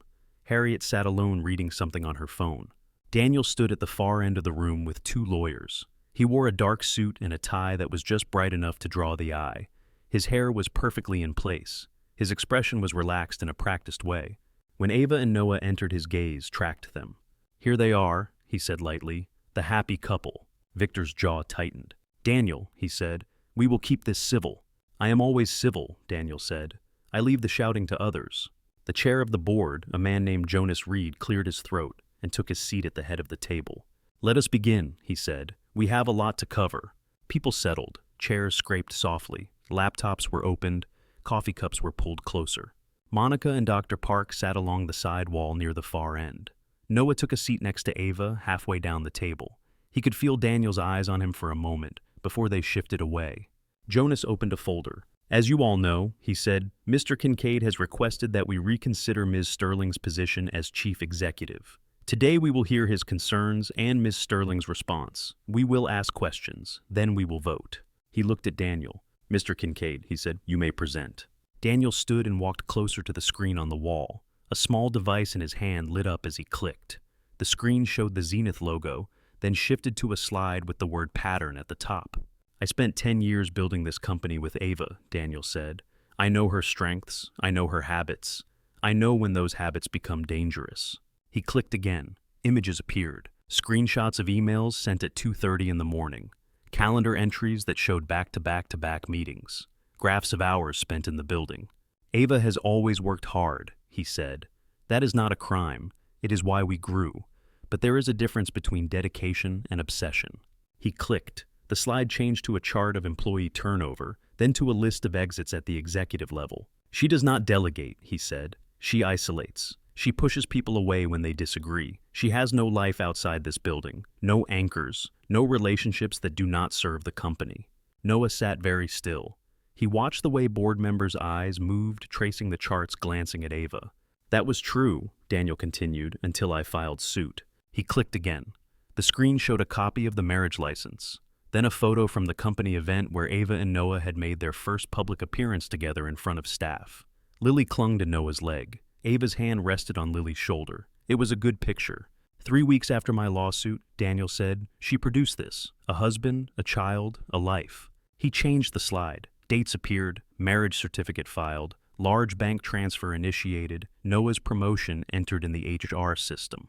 "You all know how to read patterns," he said to the board. "You are investors. You see cause and effect. I see a woman who realized she needed a narrative and built one in a hurry." He clicked again. Security footage filled the screen, grainy, black and white. The executive floor at night months ago. Noah pushing a cart past a conference room. The timestamp glowed at the bottom. "This is the first time Noah Cruz appears on the executive floor," Daniel said. 3 months ago. No contact with Ava, no long courtship, no quiet private romance." Another clip. The night of the elevator. Noah in the hallway, the cart the conference room. Ava stepping out of the elevator. Their first recorded interaction. "And this," Daniel said, "is the night he brought his daughter to work. The night Ava found them. The night everything changed." The image froze with Ava and Noah facing each other in the hallway. "You brought a man into your home that you did not know 3 weeks before," Daniel said, turning to the board. "You married him. You moved his child into your penthouse. You rewrote your life overnight because you thought it would protect you." He let the words hang. "That is not stability, Dold," he said. "That is compromised judgment. That is fear." Jonas looked down the table. "Thank you, Mr. Kincaid," he said. "Ms. Sterling, your response?" Ava stood slowly. She looked smaller standing than sitting, but also somehow more solid. "Everything you saw just now is technically accurate," she said. "The timing, the transfers, the promotion. I am not here to argue with timestamps." She turned to face the board more directly. "I am here to explain what they do not show," she said. She spoke about the gala and the volunteer shift Noah had worked there, folding the script Monica had built into the truth of what had come after. She talked about noticing his work long before the security cameras caught them in the same frame, about wanting something in her life that was not measured in revenue. "I am not going to pretend the timing is not convenient," she said. "It is. I needed him. He needed me. We made a choice." "And the money?" Harriet asked. Her tone was sharp, but there was less acid in it than there might have been a week ago. "I paid him for upheaval," Ava said, "for leaving his old life, for trust, for the disruption to his daughter. That money did not come from the company. It came from my personal account. You have the statements." Daniel made a small scoffing sound. "Romantic," he said. "A transaction turned into vows." There was a rustle down the table. Jonas shot him a look. "We will hear from Dr. Park now," Jonas said. Dr. Helen Park stood. She was in her early 60s with short salt and pepper hair and a calm, clear gaze. She wore a navy blazer and held a slim folder. "I am a licensed family therapist," she said. "For the past 2 weeks, I have conducted sessions with Ms. Sterling, Mr. Cruz, and Lily Cruz, joint and individual." She spoke in plain terms, no jargon. She described what she had observed. "I have seen Lily seek Ms. Sterling out for comfort," Dr. Park said. "I have seen Ms. Sterling adjust her work schedule to be home for dinner. I have seen disagreements handled with respect, not avoidance." She looked at Daniel. "I am familiar with relationships created for legal convenience," she said. "This is not what that looks like." "She was hired by Ava," Daniel said. "Her opinion is not neutral." "I was recommended by the court," Dr. Park said. "My work is independent. If I lie, I lose my license." Harriet leaned forward. "Doctor," she said, "if this marriage started with fear and strategy, can it still be considered legitimate in your eyes?" "Many marriages start with less," Dr. Park said. "I am not here to define the word legitimate. I am here to tell you that in my professional opinion, this family unit is real in its function, whatever its origin. It should have helped. It did help visibly with some of the board. Shoulders unknotted, pens stopped tapping. Daniel did not sit back down. "You are all very moved," he said. "And maybe that is enough for you. It is not enough for me." He picked up a different folder from the table and opened it. "Ava wants to talk about what she has changed," he said. "I would like to talk about what she has hidden." He walked closer to the screen again, remote in hand. 8 years ago," he said. "On a wet night in January, a 19-year-old named Miguel Alvarez left his job at a grocery store and started walking home." He clicked. A police report appeared on the screen. Case number, date, time. The text was small, but the bold lines were visible. "On his way, he was struck by a car on Aurora Avenue," Daniel said. "He died at the scene." Noah felt his stomach drop. He had heard the story already in Ava's voice in the quiet of the penthouse. Hearing it here in Daniel's felt like being pulled into cold water. "The car did not stay," Daniel said. "It drove away, a hit and run." He clicked again. A photo appeared, not of Miguel, but of a crumpled fender and a dark stain on wet asphalt captured in the harsh light of a street lamp. The driver, Daniel said, was Sarah Sterling, Ava's younger sister. Silence fell heavy over the table. "Ava did not call the police, Bowers," he said. "She called a lawyer, she met with Miguel's family, she paid them to keep quiet. She used money and influence to make a death disappear from the public record." He changed the slide. A settlement agreement came up Ava's name on the line for payer. "This is who you have leading your company," he said, turning back to the board. "Someone who believes that if you have enough money, consequences are optional. Someone who will hide a crime to protect her own." Jonas looked at Ava, face grave. "Is this true?" he asked. Ava's hands were on the table. Her knuckles were white.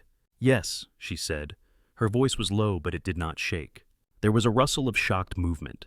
Ellen's hand went to her mouth. Victor swore softly under his breath. Harriet's eyes closed briefly and opened again. "Why?" Jonas asked. "Did you never disclose this when we hired you?" "Because I was not proud of it," Ava said. "Because it did not involve the company. Because I did not want Miguel to become a line item in my career." Daniel spread his hands. "That is a nice sentiment," he said. "It does not change what you did." Noah stood before he realized he was moving. The chair legs scraped on the floor. "Mr. Cruz," Jonas said, "this is highly sensitive. Perhaps this is not the time." "It is exactly the time," Noah said. His heart was pounding, but his voice came out steady. He looked at Daniel. "You keep saying his name like it is a weapon," he said. "Miguel. You say it because you want them to see a stain on her, and forget the part where you watched it dry for 8 years. A muscle jumped in Daniel's jaw. "You knew," Noah said. "You were married to her. You knew and you stayed. You knew and you said nothing until it suited you." "That is not the same thing," Daniel said. "It is exactly the same thing," Noah said. "You talk about justice, but you are using that boy's death as a bullet in a corporate argument." He turned to the board. "I clean floors," he said. "That is my job. I scrub out coffee spills and pen marks and whatever people drop on marble. There are things that come right out if you hit them fast. Other things sink in."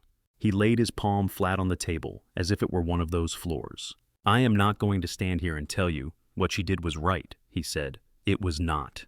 A kid died. His family lost him, and she helped keep her sister out of jail. He could feel Ava beside him, still as glass. But I am not going to pretend you are hearing this from someone who cares about that kid more than he cares about revenge, he said, nodding at Daniel. That is what this is. Not justice. Anger. He took a breath. You want to fire her because she works too much, he asked. Because she pushes people. Because she made a choice 10 years ago that you do not like. That is your call. You are the board. You like to talk about risk. Here is what I have seen. She has carried this every day since it happened. It is in her bones. She can barely cross a street without thinking about it. And she still shows up here every day to keep this entire place running. He spread his fingers on the table. You want to know who she is now? He said. Look at that, not at what Daniel remembered how to profit from. Harriet's eyes were on him. So were Ellen's, Victor's, Jonas's. Ellen spoke first. Daniel, she said, when did you find out about this accident? He hesitated. It was the smallest delay but noticeable. I told you, he said. We were married. I knew at the time. And you did not report it, Ellen said. You did not come to the board. You did not go to the police. It was not a company matter, he said. She convinced me. So, you were complicit, Victor said. You helped keep it quiet. You are at best a witness who chose convenience. Daniel's shoulders tightened. That does not absolve her, he said. No, Victor said. It does not. It does, however, make your timing suspect. Thomas, another board member near the far end, spoke up. Also, he said, if I remember my law correctly, any criminal liability for obstruction is long past the statute of limitations. So this is not about charges, Ellen said. It is about image. Jonas sighed. We have heard enough, he said quietly. He looked at Ava. You should have told us, he said. We do not like surprises. I know, she said. You had a right to know. Miguel's family had a right to more than money. I cannot change the way I handled it then. I can try to handle it differently now. Jonas nodded once. Then he turned to the table. We will take a vote, he said. All those in favor of retaining Ms. Sterling as CEO. Hands went up. Ellen's first, then Victor's, Thomas's. One by one, most of the others followed. Harriet stared at the table for a long moment, then lifted her hand too, as if it weighed more than the others. Jonas counted. The motion to remove Ms. Sterling fails, he said. She remains CEO. The air in the room shifted. Some people exhaled. Daniel did not move. He looked at Ava. His eyes were colder now. You think this is done? He said softly. You have no idea what else is buried in your own story. He picked up his folders and walked toward the door. As he passed Noah and Ava, he leaned slightly closer. You have chosen interesting company, he said to her. Let us see how steady he is when he knows everything. Then he was gone, the door closing behind him with a soft click. Conversation started up in low murmurs. Chairs scraped back. People gathered their things. Ava remained standing, both hands still pressed to the table, as if she needed it to keep her upright. Her reflection in the glass wall looked paler, thinner, the city behind her too bright. Noah moved his hand until it touched hers. She flinched, then stilled. They know now, he said quietly. They know one piece, she said. Her voice sounded worn. It feels like my spine has been peeled open and laid on the table. He did not offer comfort that minimized it. He just left his hand where it was covering hers on the smooth wood. The boardroom that had once felt like a distant world was suddenly just a room with chairs and papers and people trying to decide which stains to pay attention to. Outside, beyond the glass, the rain had stopped. The street shone with what it had left behind. The hallway outside the boardroom felt colder than the room they had just left. Ava walked straight, shoulders squared, until Jonas excused himself and Ellen squeezed her arm once. Victor nodded to Noah in passing. Harriet gave them a long look that Noah could not read, then turned away. Monica was waiting by the far wall, tablet pressed to her chest. This way, she said quietly. She led them into a smaller conference room, one of the ones Noah used to vacuum, without ever knowing who sat inside. Frosted glass muted the view of the hallway. The table was round, not long, the chairs less impressive. The door closed with a soft click. Ava stopped. Her hands, which had been steady on the big table, went slack at her sides. Color drained out of her face. For a second, Noah thought she might actually fall. He stepped closer without thinking. Sit, Monica said. The sharpness in her voice was different than usual. Both of you. Ava did not move. They know, she said. All of them. They saw the report. They saw the photo. They heard you say his name. Miguel, the boy on the wet street, the photo on the fridge. Noah pulled a chair out and guided it against the backs of her knees. She let herself fold into it as if someone had unplugged her. I spent 8 years keeping that out of rooms like this, she said, staring at the blank wall. 8 years making sure no one connected my name to his. And now it is in the minutes of a board meeting. It was always going to come out, Monica said.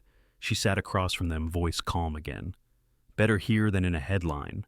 Ava laughed once short and without humor. Spoken like a woman who has never stood in front of a headline with her name in it, she said. Monica did not flinch. You are still CEO, she said. The vote went in your favor. Daniel lost.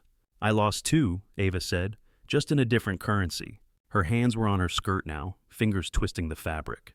I watched their faces, she said, when he said Miguel's name, when he said Sarah's. It felt like watching them step away from me one at a time. They did not step away, Noah said. They raised their hands. Only because Daniel waited too long, she said. If he had gone to them 8 years ago, I would never have gotten the job.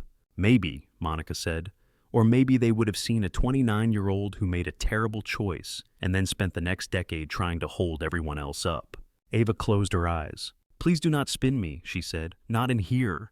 Monica's expression softened. I am not spinning, she said. I am telling you that you walked into that room with a target on your back and walked out with your job. That is not nothing. It does not bring him back, Ava said. It does not undo the sick feeling I had when Daniel put that photo on the screen. Noah remembered the image. Wet asphalt, crumpled metal, a dark stain. He could still feel the way the room had tightened around it. Nothing undoes it, he said. Ava opened her eyes and looked at him. There was no CEO in her expression now. Only a woman who had been holding too much for too long. Why are you here? She asked him quietly. You heard all of it. You know what I did. You know what I kept from you. She did not sound accusatory, just tired, curious. He thought about it. He could have given a simple answer because of Lily, because of money, because of the contract. All of that was true. None of it was complete. Because you did not run, he said. Because you stood there and said yes when Jonas asked if it was true. Because you told me about it before Daniel did. That was self-preservation, she said. Maybe, he said. Maybe it was also trust. Monica gathered her tablet and stood. You two can argue about philosophy later, she said. Right now you need to go home, eat something, sleep. Ava snorted. You talk to all your clients like misbehaving children, she asked. Only the ones who think they are bulletproof, Monica said. She touched Ava's shoulder quick and unexpected. You did well, she said. For someone who hates vulnerability, you did exceptionally well today. Then she was gone, leaving them alone in the quiet room. Ava stared at the door for a moment, as if expecting it to open again.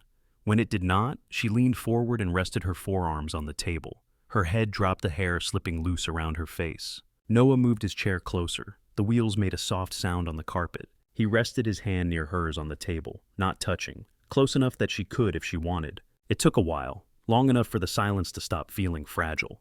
Then slowly she turned her hand and let her fingers slide into his. The grip started loose, then tightened. She did not sob dramatically. That was not who she was.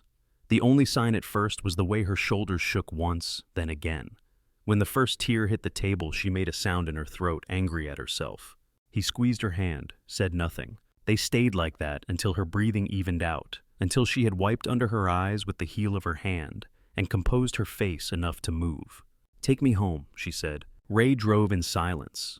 The city blurred past, wet and muted. Ava sat forward in her seat, elbows on her knees, hands clasped like she was still at the board table.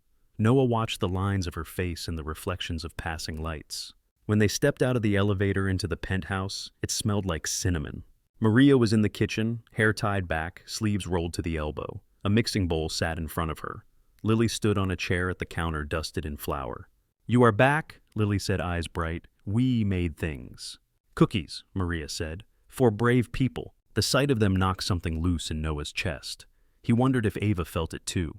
Lily wiped her hands on her apron and ran to them. So, she asked, did the bad guys win? Ava looked down at her. For a second, Noah saw her search for language that would fit a 6-year-old and an 8-year-old's secret. They did not win today, Ava said. That is good enough for now. Lily considered this, then nodded. Okay, she said. You can have 3 cookies then. Only 3, Noah asked. 4 if you are very, very brave, Lily said. Maria smiled, eyes soft, and returned to the oven. They washed their hands. The warm water felt grounding on Noah's skin. He watched Ava at the sink sleeves, pushed back water running over her fingers like she could rinse the boardroom from them.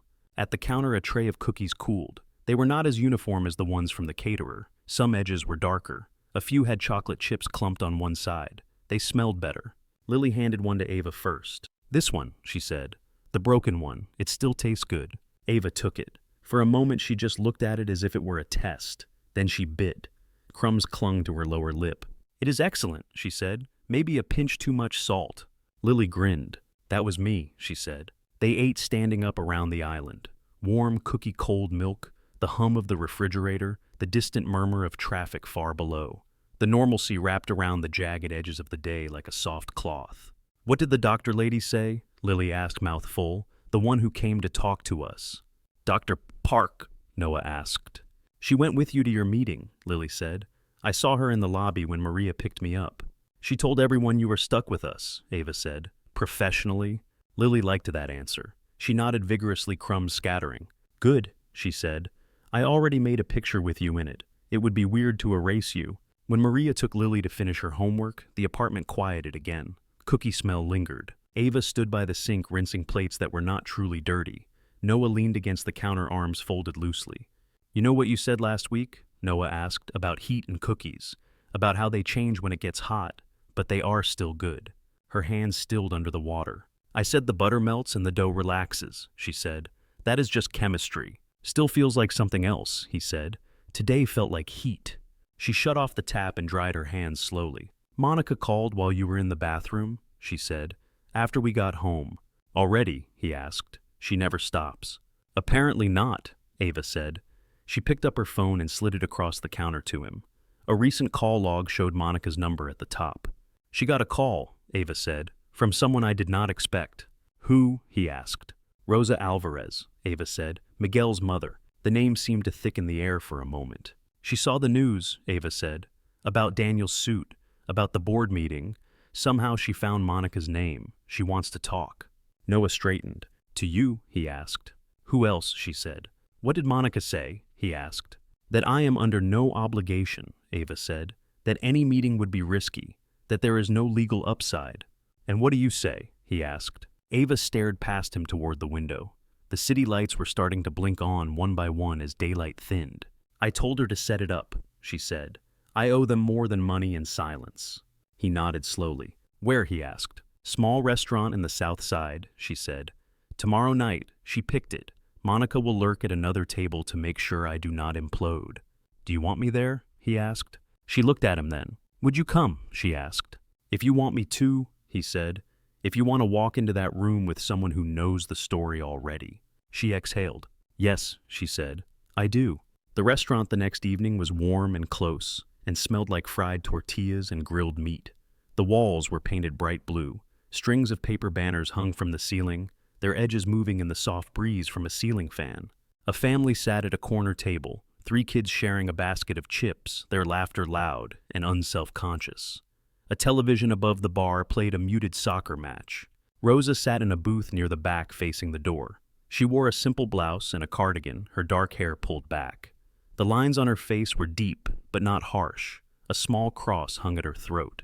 She watched them walk in. Noah felt her eyes on them like a weight. Monica was already there at a table by the window, a glass of water untouched in front of her. She gave a small nod that said she would be close, not intrusive. Ava paused at the edge of the booth. "Mrs. Alvarez," she said. Her voice was softer than Noah had ever heard it in a professional setting. Rosa looked at her for a long moment. Then she nodded. "Sit," she said. They slid into the booth. Ava on one side, Noah on the other, across from Rosa. For a few seconds no one spoke. The clink of dishes, the hiss from the kitchen, the murmur of Spanish and English around them filled the gap. "I saw your face on the news," Rosa said finally. Her accent rounded the words. "I knew that face. Older now. Different clothes. Same eyes." Ava swallowed. "I am sorry," she said. "For everything." "That is why you come?" Rosa asked. "To say sorry." "Partly," Ava said. "Partly because I have hidden behind money for too long. It is time I looked you in the eye without a lawyer in the room." Rosa's gaze flicked briefly to Monica in the corner, then back. "You brought someone?" she said. "This is my husband," Ava said. "Noah." Rosa studied him. "You know about my son?" she asked Noah. "Some," he said. "What Ava told me." what Daniel threw on a screen.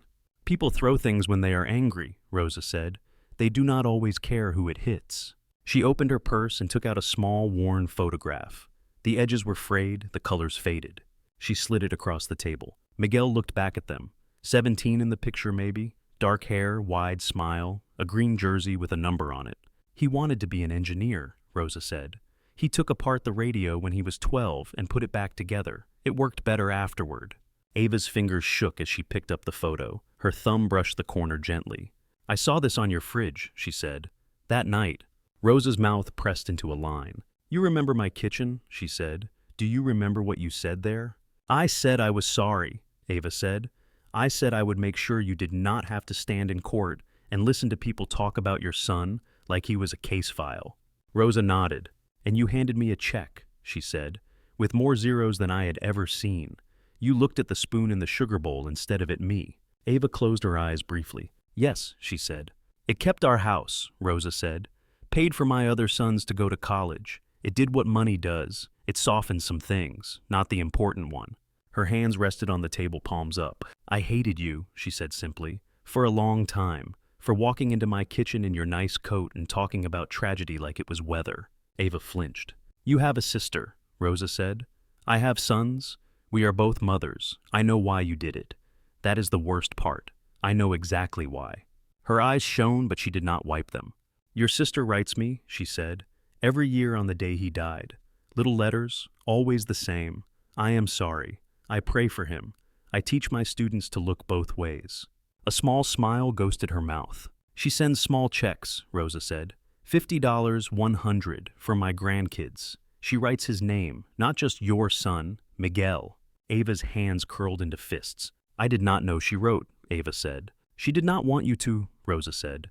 She said you had enough ghosts of your own. Silence again. The soccer match on the television showed players running bodies colliding the ball a blur. I do not forgive you because you are sorry, Rosa said. I do not forgive you because you gave us money. I do not even know if forgiveness is the right word. She looked at Ava steadily. But I know that hating you does not bring him back, she said. And I know you have carried this in your chest for 8 years. That is its own punishment. Ava's eyes filled. She blinked hard. What can I do? She asked, voice barely above the noise of the restaurant. That is not just more money. Rosa thought for a moment. Say his name, she said. Not in court, not in a meeting. Alone, in your kitchen. Say it when you are not trying to convince anyone of anything. She leaned back. And do something good in his name, she said. Use your big building and your money people to open a door for kids like him. He wanted to build things. Help someone else build instead. Ava nodded, tears slipping down now despite her effort. I can do that, she said. I will do that. Rosa reached across the table and took Ava's hand. Her grip was warm and firm. I believe you, she said. You are stubborn, I can see it. A small laugh cracked through Ava's tears. Comes from my mother, she said. Mine too, Rosa said. Zosa said. They sat there for a while, hand in hand, two women bound by a road they would have both chosen to avoid. When they stepped out into the cool night air afterward, the sky was clearing. The streets were damp, reflecting neon signs and street lamps. Ava walked to the car slowly. Her jaw was set, but her eyes were swollen. In the back seat, she let her head fall back against the rest. Her hands lay open in her lap, fingers relaxed for the first time since the boardroom. You okay? Noah asked quietly. No, she said. Not really. She turned her head toward him. But I am glad I went, she said. For the first time, it feels like he is a person in my story, not only a mistake. He thought of the photograph, the green jersey, the worn edges. She is right, Noah said. You cannot change what happened. You can decide what you do with it. Do not start sounding like Monica, Ava said. Monica would charge extra for that line, he said. A small smile ghosted across her face. Outside, the city moved around them, indifferent and alive. Inside the car, under the dim dome light, the air felt different. Lighter and heavier at the same time. Heat had pushed against old shapes. Some of them had started to shift. The week slipped past in a blur of small changes. Ava started working with HR on a scholarship idea in Miguel's name. She came home earlier more often, her laptop staying closed until Lily had gone to bed. Noah found himself fixing a leaky faucet in the guest bathroom, like it was the most natural thing in the world. Some days the board meeting felt like it belonged to another lifetime. Other days a certain flicker in Ava's eyes, or the way she hesitated crossing a street told him it was close under the surface. On Friday afternoon, Monica arrived with a stack of folders and the air of someone about to rearrange furniture. The penthouse was quiet. Lily was still at school. Maria had the day off. Rain tapped at the windows in an irregular rhythm. Monica set the folders on the kitchen island and looked around. "It is less sterile than the first time I came," she said. "This is an improvement." "There are crayons in the couch cushions," Noah said. "Considerate texture." Ava leaned against the counterarms, folded sleeves of her blouse rolled to the elbows. "You said on the phone we needed to sign final paperwork," she said. "That phrase is never good." Monica opened the top folder. The crisp shuffle of paper sounded loud in the open space. "The contract we drafted," Monica said. "The one that formalized your arrangement dates payments expectations. It expires tonight at midnight." Noah had known it was coming. He had seen the date every time he glanced at the copy tucked in his nightstand. Still, the word expires landed like a small drop of something cold on his spine. "So, after midnight," he said, "what are we legally speaking?" "Legally speaking, you are still married," Monica said. "The contract governed the terms of your cooperation. It did not create or end the marriage. That is a separate piece of paper." She pulled out another packet and laid it on the marble. "These are annulment documents," she said. "If you both sign and file them, the court will treat this as if the marriage never happened. Clean slate, useful if you decide this has served its purpose." Ava looked at the papers without reaching for them. "And if we do not sign?" she asked. "Then you remain married," Monica said. "You could file for divorce later if things go wrong, but that is messier. Property timelines, all that. Marriage is easier to enter than to exit." Her tone stayed neutral. It was one of the things Noah respected about her. She was blunt without pushing. She pulled out a third sheet. "This is a simple amendment," she said.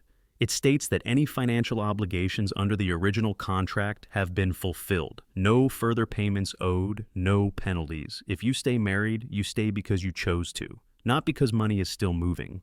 She slid a pen toward them, laying it between the stacks like a small, shiny choice. "Oh," she added, "before you decide whether to burn anything, a few updates." She flipped to another page, this one thinner, a printout with a case heading at the top. "Jennifer has agreed to the custody modification," she said. "Primary residence here, standard visitation over school breaks and part of summer. Child support reduced." Her lawyer was very practical once he saw your current salary and Ava's involvement. Noah let out a breath he had not realized he was holding. "When will it be official?" he asked. "A few weeks," Monica said. "Paperwork stamps the usual. For now, Mom assume it is settled." She opened another document. "And Daniel has managed to get himself arrested," she said. "Breaking and entering, theft of corporate documents, attempted blackmail. One of his investigators cut corners. There are emails. It is messy." Ava's eyebrows rose. "Of course," she said quietly. "His bail is high," Monica said. "He will fight, but his leverage is compromised. He will not be standing in any more boardrooms for a while." The idea of Daniel sitting in a holding cell somewhere, while they talked about dinner plans in a warm kitchen, felt strange. Not satisfying exactly, just skewed. "So," Monica said, tapping the annulment packet, "the immediate threats are reduced. The court piece is in your favor. Daniel is busy elsewhere. You are no longer performing under duress." She gestured at both of them. "Whatever you decide now is not about fear," she said. "It is about preference." Ava's fingers drummed once on the counter, then stilled. "What do you recommend?" she asked. Monica met her eyes. "I recommend you be honest," she said. "With each other first. The rest of us can deal with forms." She checked her watch. "I have another client who thinks she can hide assets in Bitcoin," she said.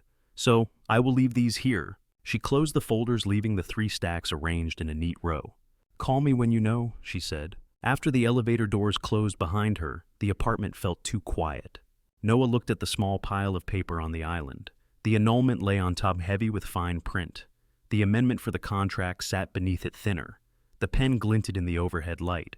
He could hear the faint buzz of the refrigerator. Outside, a siren wailed far away, muffled by height and glass.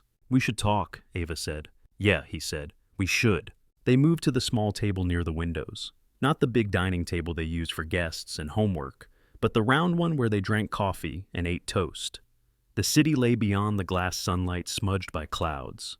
Ava sat with her hands around a glass of water she did not drink.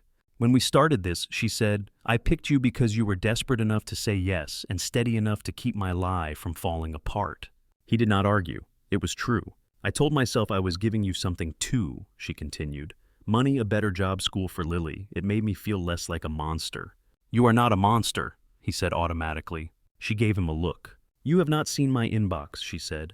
He smiled a little. It faded quickly. I do not want the marriage to just be another form of payment, she said. Another transaction I engineered and then dressed in pretty language. She looked down at her hands. I want you to have a real choice, she said. If you want out, I will sign whatever Monica puts in front of us. You keep the job, the salary, the school. That part was never conditional on you loving me, or pretending to love me. He studied her profile, the tightness around her eyes, the way her thumb rubbed the condensation on the glass back and forth, as if grinding out a thought. No one has ever offered me an exit like that, he said. Then you have been surrounded by people who like their leverage, she said. Consider this my attempt at doing something different. He leaned back in his chair, feeling the wood against his spine. His life, when he thought about it, had been a chain of reactions. His father got sick, so he left school. Jennifer got pregnant, so he got married. Rent went up, so he took night shifts.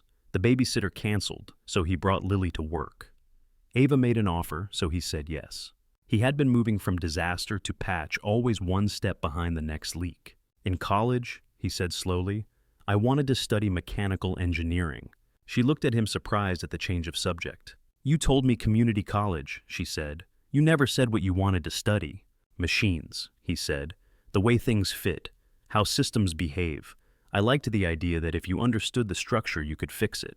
He tapped the edge of the table. Then my dad coughed blood into a sink, and understanding did not pay for chemo, he said. So I quit. I told myself there was no choice. There was a choice, she said gently. It just would have been a cruel one. Maybe, he said. Point is, for a long time I have done what seemed necessary, not what I wanted. It became a habit. This was supposed to be another necessary thing. 6 weeks. Keep Lily, survive the court date. He looked out at the city, then back at her. Somewhere in there, he said, it stopped feeling like a necessary evil and started feeling like the first thing I might actually be allowed to want. She watched him, eyes searching. What do you want? She asked. Seed. Her voice was soft, but there was something taut in it, hope and fear wound together. He thought about Lily's drawings on the fridge, the way her small hand slipped into Ava's when they crossed the lobby. He thought about Ava in front of the oven watching cookies spread, talking about her mother, about her sitting across from Rosa in that booth holding a photograph with careful fingers. I want this, he said, this life. This messy apartment in the sky with the crayons in the couch and the CEO who burns toast. I do not burn toast, she protested automatically. You almost burned garlic, he said. You get my point. A faint smile touched her mouth and faded. You are sure? She asked. You are not saying that because you think it is what I need to hear to keep you employed or because you feel sorry for me. He pushed his chair back and moved around the table kneeling, so they were at eye level. The wood was cool under his knee. The glass behind her reflected them both small and pale. Ava, he said, I am in love with you. The words felt simple once they were out, like they had been waiting. Her breath caught. Even knowing what you know, she asked. About Miguel, about the contract, about the way I backed you into a corner in that conference room. Especially because I know, he said. I fell in love with the woman who works herself to the bone for 1,800 people and still learns how to read to a 6-year-old without checking her phone. With the woman who sits with a grieving mother and listens instead of explaining herself. He shrugged slightly. And with the woman who can terrify a room full of billionaires, he added. That part is not nothing. A small, breathless laugh escaped her. I am trying to tell you something serious, she said. So am I, he said. Her eyes shone, but she did not look away.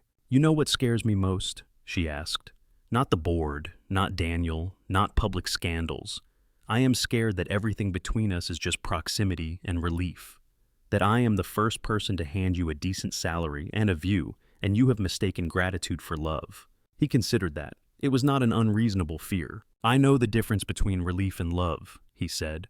Relief is what I felt when Monica said the custody deal was done, when she said Daniel was locked up, when we signed the last page of those contracts. He lifted one of her hands from the glass and held it. This feels like something else, he said. It does not go away when things are calm. It gets louder.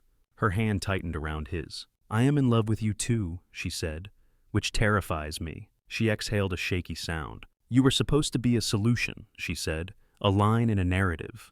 I did not plan for my chest to feel like this when you walk into a room, or for Lily to start drawing me into pictures where I was not before. He leaned his forehead lightly against her knee.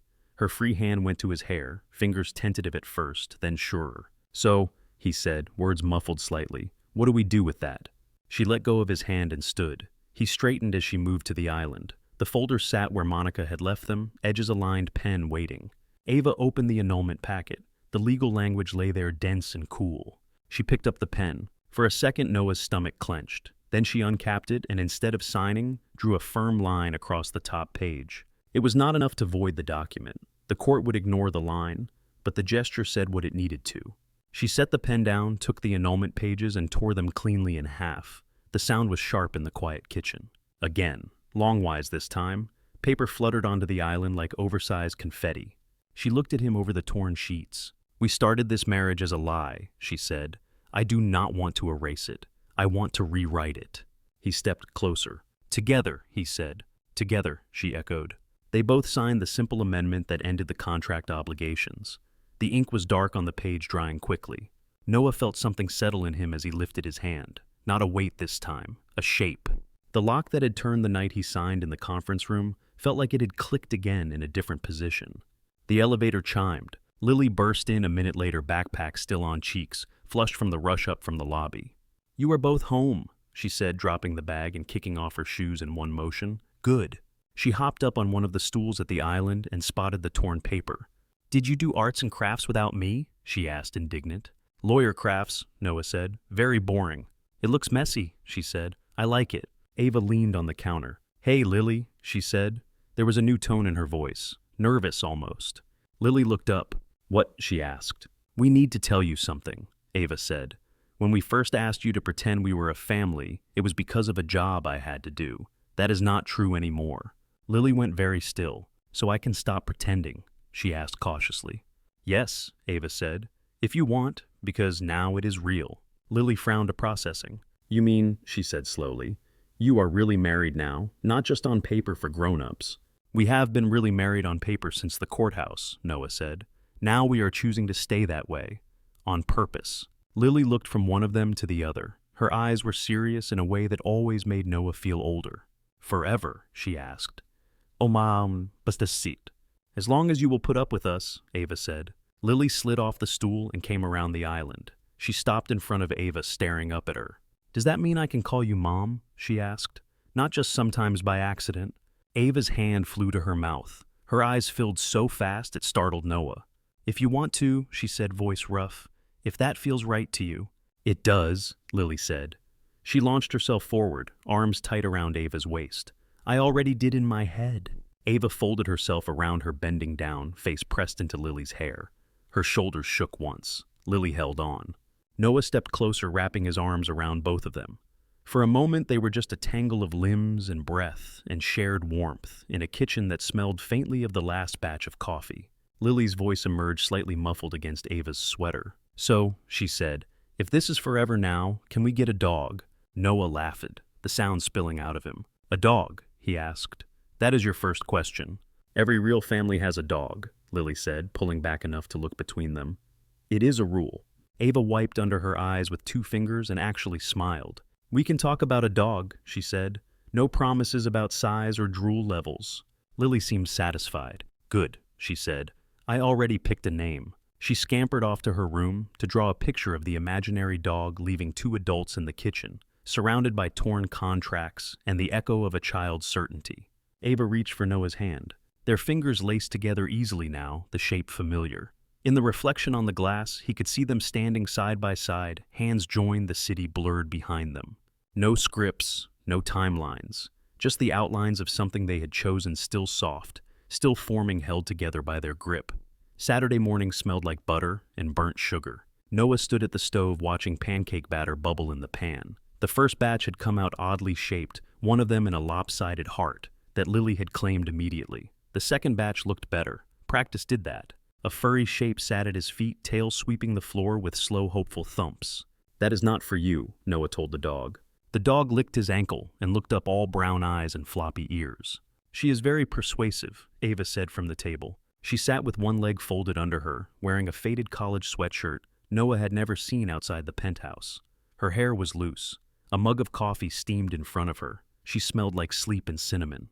Lily sat across from her in pajamas, patterned with stars, fork in hand.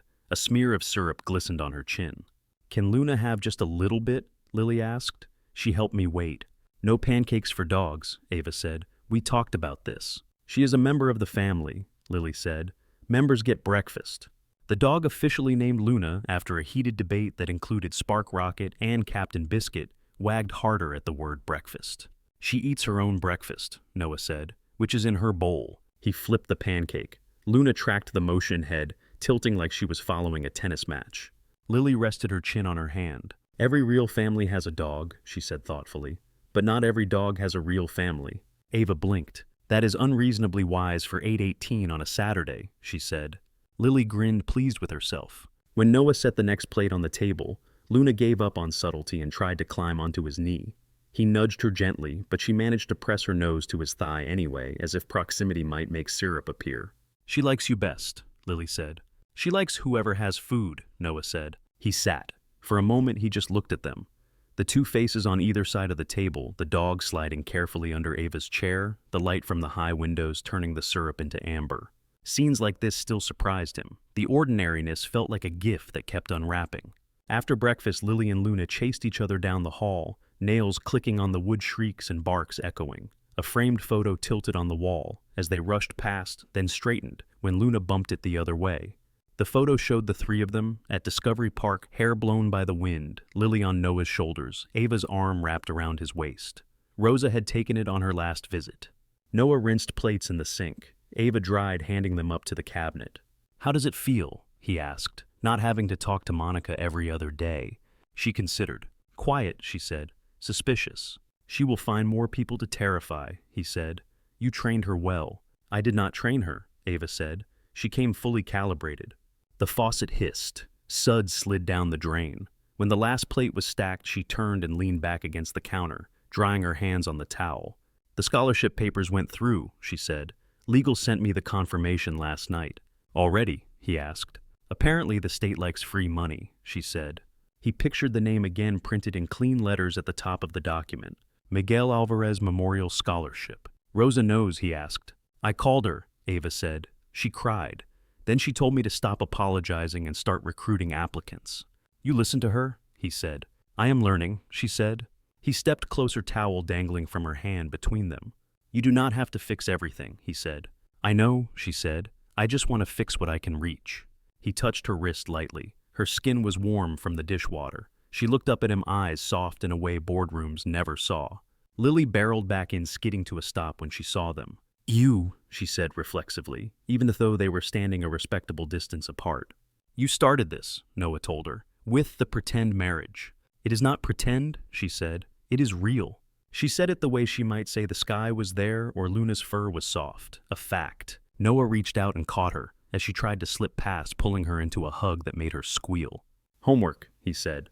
"Then park." "Homework on Saturday is illegal," she said into his shirt. "You can report me later," he said. A few hours later, in a different part of the building, he stood in front of a group of custodial staff in a windowless meeting room. The air smelled like coffee that had been on the warmer too long. A whiteboard behind him still carried faint traces of an old diagram about fire exits. He looked around at faces he knew well. Jerome, who had worked nights even longer than Noah. Dina, who sang under her breath when she cleaned. Marco, who joked about living in the elevator. They sat in folding chairs, some in uniform, some in street clothes, all with the same skeptical curiosity. "So they made you the boss," Jerome said. "Now you get to give us bad news in a nicer shirt." There were chuckles around the room. "I still own the same amount of shirts," Noah said. "They are just cleaner now." He took a breath. "This is not bad news," he said. "At least I do not think so." He told them about the scholarship program, about who it was for, what it covered, how many students each year. He held up the printed flyer with the logo at the bottom and the name at the top. "This is for kids whose parents keep this place running," he said, "for first-generation college students, for people who look at tuition and think it is a mountain they cannot climb." He watched their faces as he spoke, the widening eyes. the quick flickers of hope trying not to look like hope. "It is not a lottery," he said. "There are essays, grades, work, but it is real. Applications open next month." Jerome raised a hand. "So, my girl could apply," he said slowly. "Shanice. She wants to study engineering. I have been trying to tell her to pick something cheaper." "She can absolutely apply," Noah said. "Tell her to. I will help her with the forms if she wants." Dina sniffed, dabbing at her eyes. "No one ever set something like this up for us," she said. "They give free pizza sometimes, not college." "It was Ava's idea," Noah said. "But she will tell everyone I talked her into it, so I am taking partial credit." He felt the words as he said them. His wife's idea. The phrase sat in his mouth like something solid. He watched the realization settle in the room. These were people who knew his old badge number, who had seen him mop floors and unblock drains. Now he stood at the front with a stack of flyers and a say in who got to be part of a different story. When the meeting broke, Jerome came up and clasped his hand. "You did good, Cruz," he said, voice thick. "Your girl is going to see some things." "So is yours," Noah said. In the main atrium later that week, a banner hung from the second-level railing. Miguel Alvarez Scholarship Launch. The company had arranged a small event, nothing flashy. A few rows of chairs, a podium, some cameras for internal communications. Noah stood in the back with Lily and Luna. The dog wore a Zenith bandana around her neck, a joke from HR that Lily had declared official uniform. Ava stepped up to the microphone. She wore a dark dress, but her hands were bare. No stack of note cards. No teleprompter. Her voice carried in the high space. "When we talk about opportunity in this building," she said, "we often talk about the products we build, the tools, the platforms, but there are stories underneath that." She glanced toward Rosa, who sat in the front row beside Monica. Rosa wore her oldest son's old suit jacket over a floral dress. Her hands were folded tight in her lap. 8 years ago," Ava said, "a young man named Miguel Alvarez died because of choices my family made. I have spent a long time pretending that if I did not say his name, it would hurt less." She let the quiet stretch. "It does not," she said. "Silence never does." The murmuring in the atrium stilled. "So, today," she continued, "we start something in his name instead of hiding from it. This scholarship is for students who want to build like Miguel did, for families who have worked in buildings like this, often unseen." She nodded toward the cluster of custodial staff to one side. Noah saw Jerome's straightened eyes shining. "This does not balance anything," Ava said. "It is not supposed to. It is just one more open door." She stepped back. The applause rose low at first, then stronger. Rosa stood for a moment, clapping, tears on her cheeks. When the crowd dwindled, Ava walked down from the podium. Rosa met her halfway. "You said his name," Rosa said. "I will keep saying it," Ava replied. Rosa squeezed her hand. "Good," she said. He liked attention. Later in the elevator on the way up, Lily bounced slightly on her toes. "You talked about Miguel," she said. "He was the boy from the picture." "Yes," Ava said. "You looked scared," Lily said. "But you did it anyway." Ava thought about that for a second. "I was scared," she said. "Doing it anyway is sometimes the only way things move." Lily nodded solemnly, as if adding that to a list in her head. At home that night, the three of them sprawled on the living room floor, among forts made of cushions and one shredded dog toy. A movie flickered on the television, muted for the moment. Outside, Seattle glowed against the dark, the windows catching reflections of furniture and faces. Luna lay on her back, all four paws in the air, snoring faintly. Lily squinted at a homework sheet spread out in front of her. "What is a metaphor again?" she asked. "A comparison," Noah said. "Like when you say the city is a blanket of lights." "That is a simile," Ava added. "You used like. Lily groaned. "Why did you marry two nerds?" she said. "My life is very hard." "You married into it," Noah said. "Too late now." He read the next question over her shoulder. "Write 3 metaphors for home," he read aloud. Lily chewed on her pencil eraser. "Home is a castle," she said. "No, that is boring. Everyone says that." She looked around. "Home is the sky," she said slowly. "Because we are high up and I can see everything." "That is one," Noah said. "Home is a cookie," she continued, more confident. "Because it changes in the oven, but it still tastes good." Ava blinked. "I did not teach her that," she said. "Maybe she taught us," Noah said. Lily kept going. "Home is," she said, then pause. A small line appeared between her eyebrows. "Home is your hands," she said, "both of you, because when you hold me, I feel like a person and not a suitcase." Noah's throat tightened. Ava reached out and pulled Lily gently into her lap. You are never a suitcase, she said. I know, Lily said. That is why I wrote it.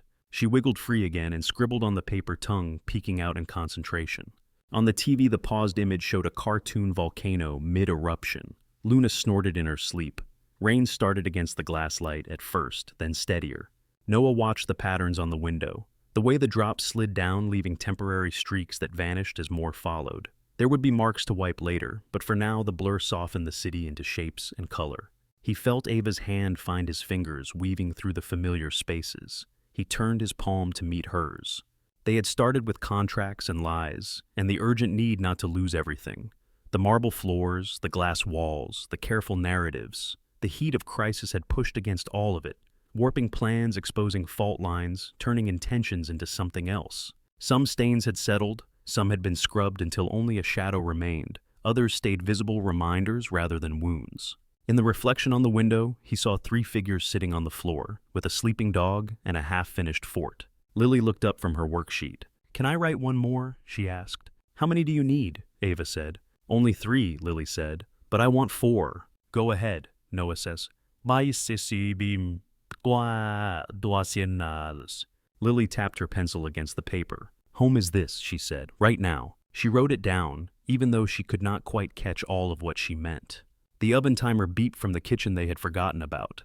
Another batch of cookies, experiment number who knew, ready to come out. The smell reached them a second later, warm and sweet and a little uneven. Noah stood bringing their hands with him and pulled Ava up too. Lily scrambled after them, Luna waking with a happy bark at the prospect of crumbs. They crossed the room together, feet soft on the floor, the city at their backs and the kitchen light in front of them, into the small heat and simple work of taking something out of the fire and letting it cool enough to share. Her fingers brushed his again as they began to clear the table. This time, the contact was not part of a performance. It was an accident they did not rush to correct. Thank you so much for listening to today's story. If this story resonated with you or made you reflect, I'd love to hear your thoughts, so feel free to share them in the comments below. And don't forget to like, subscribe, and hit the notification bell so you won't miss the next story.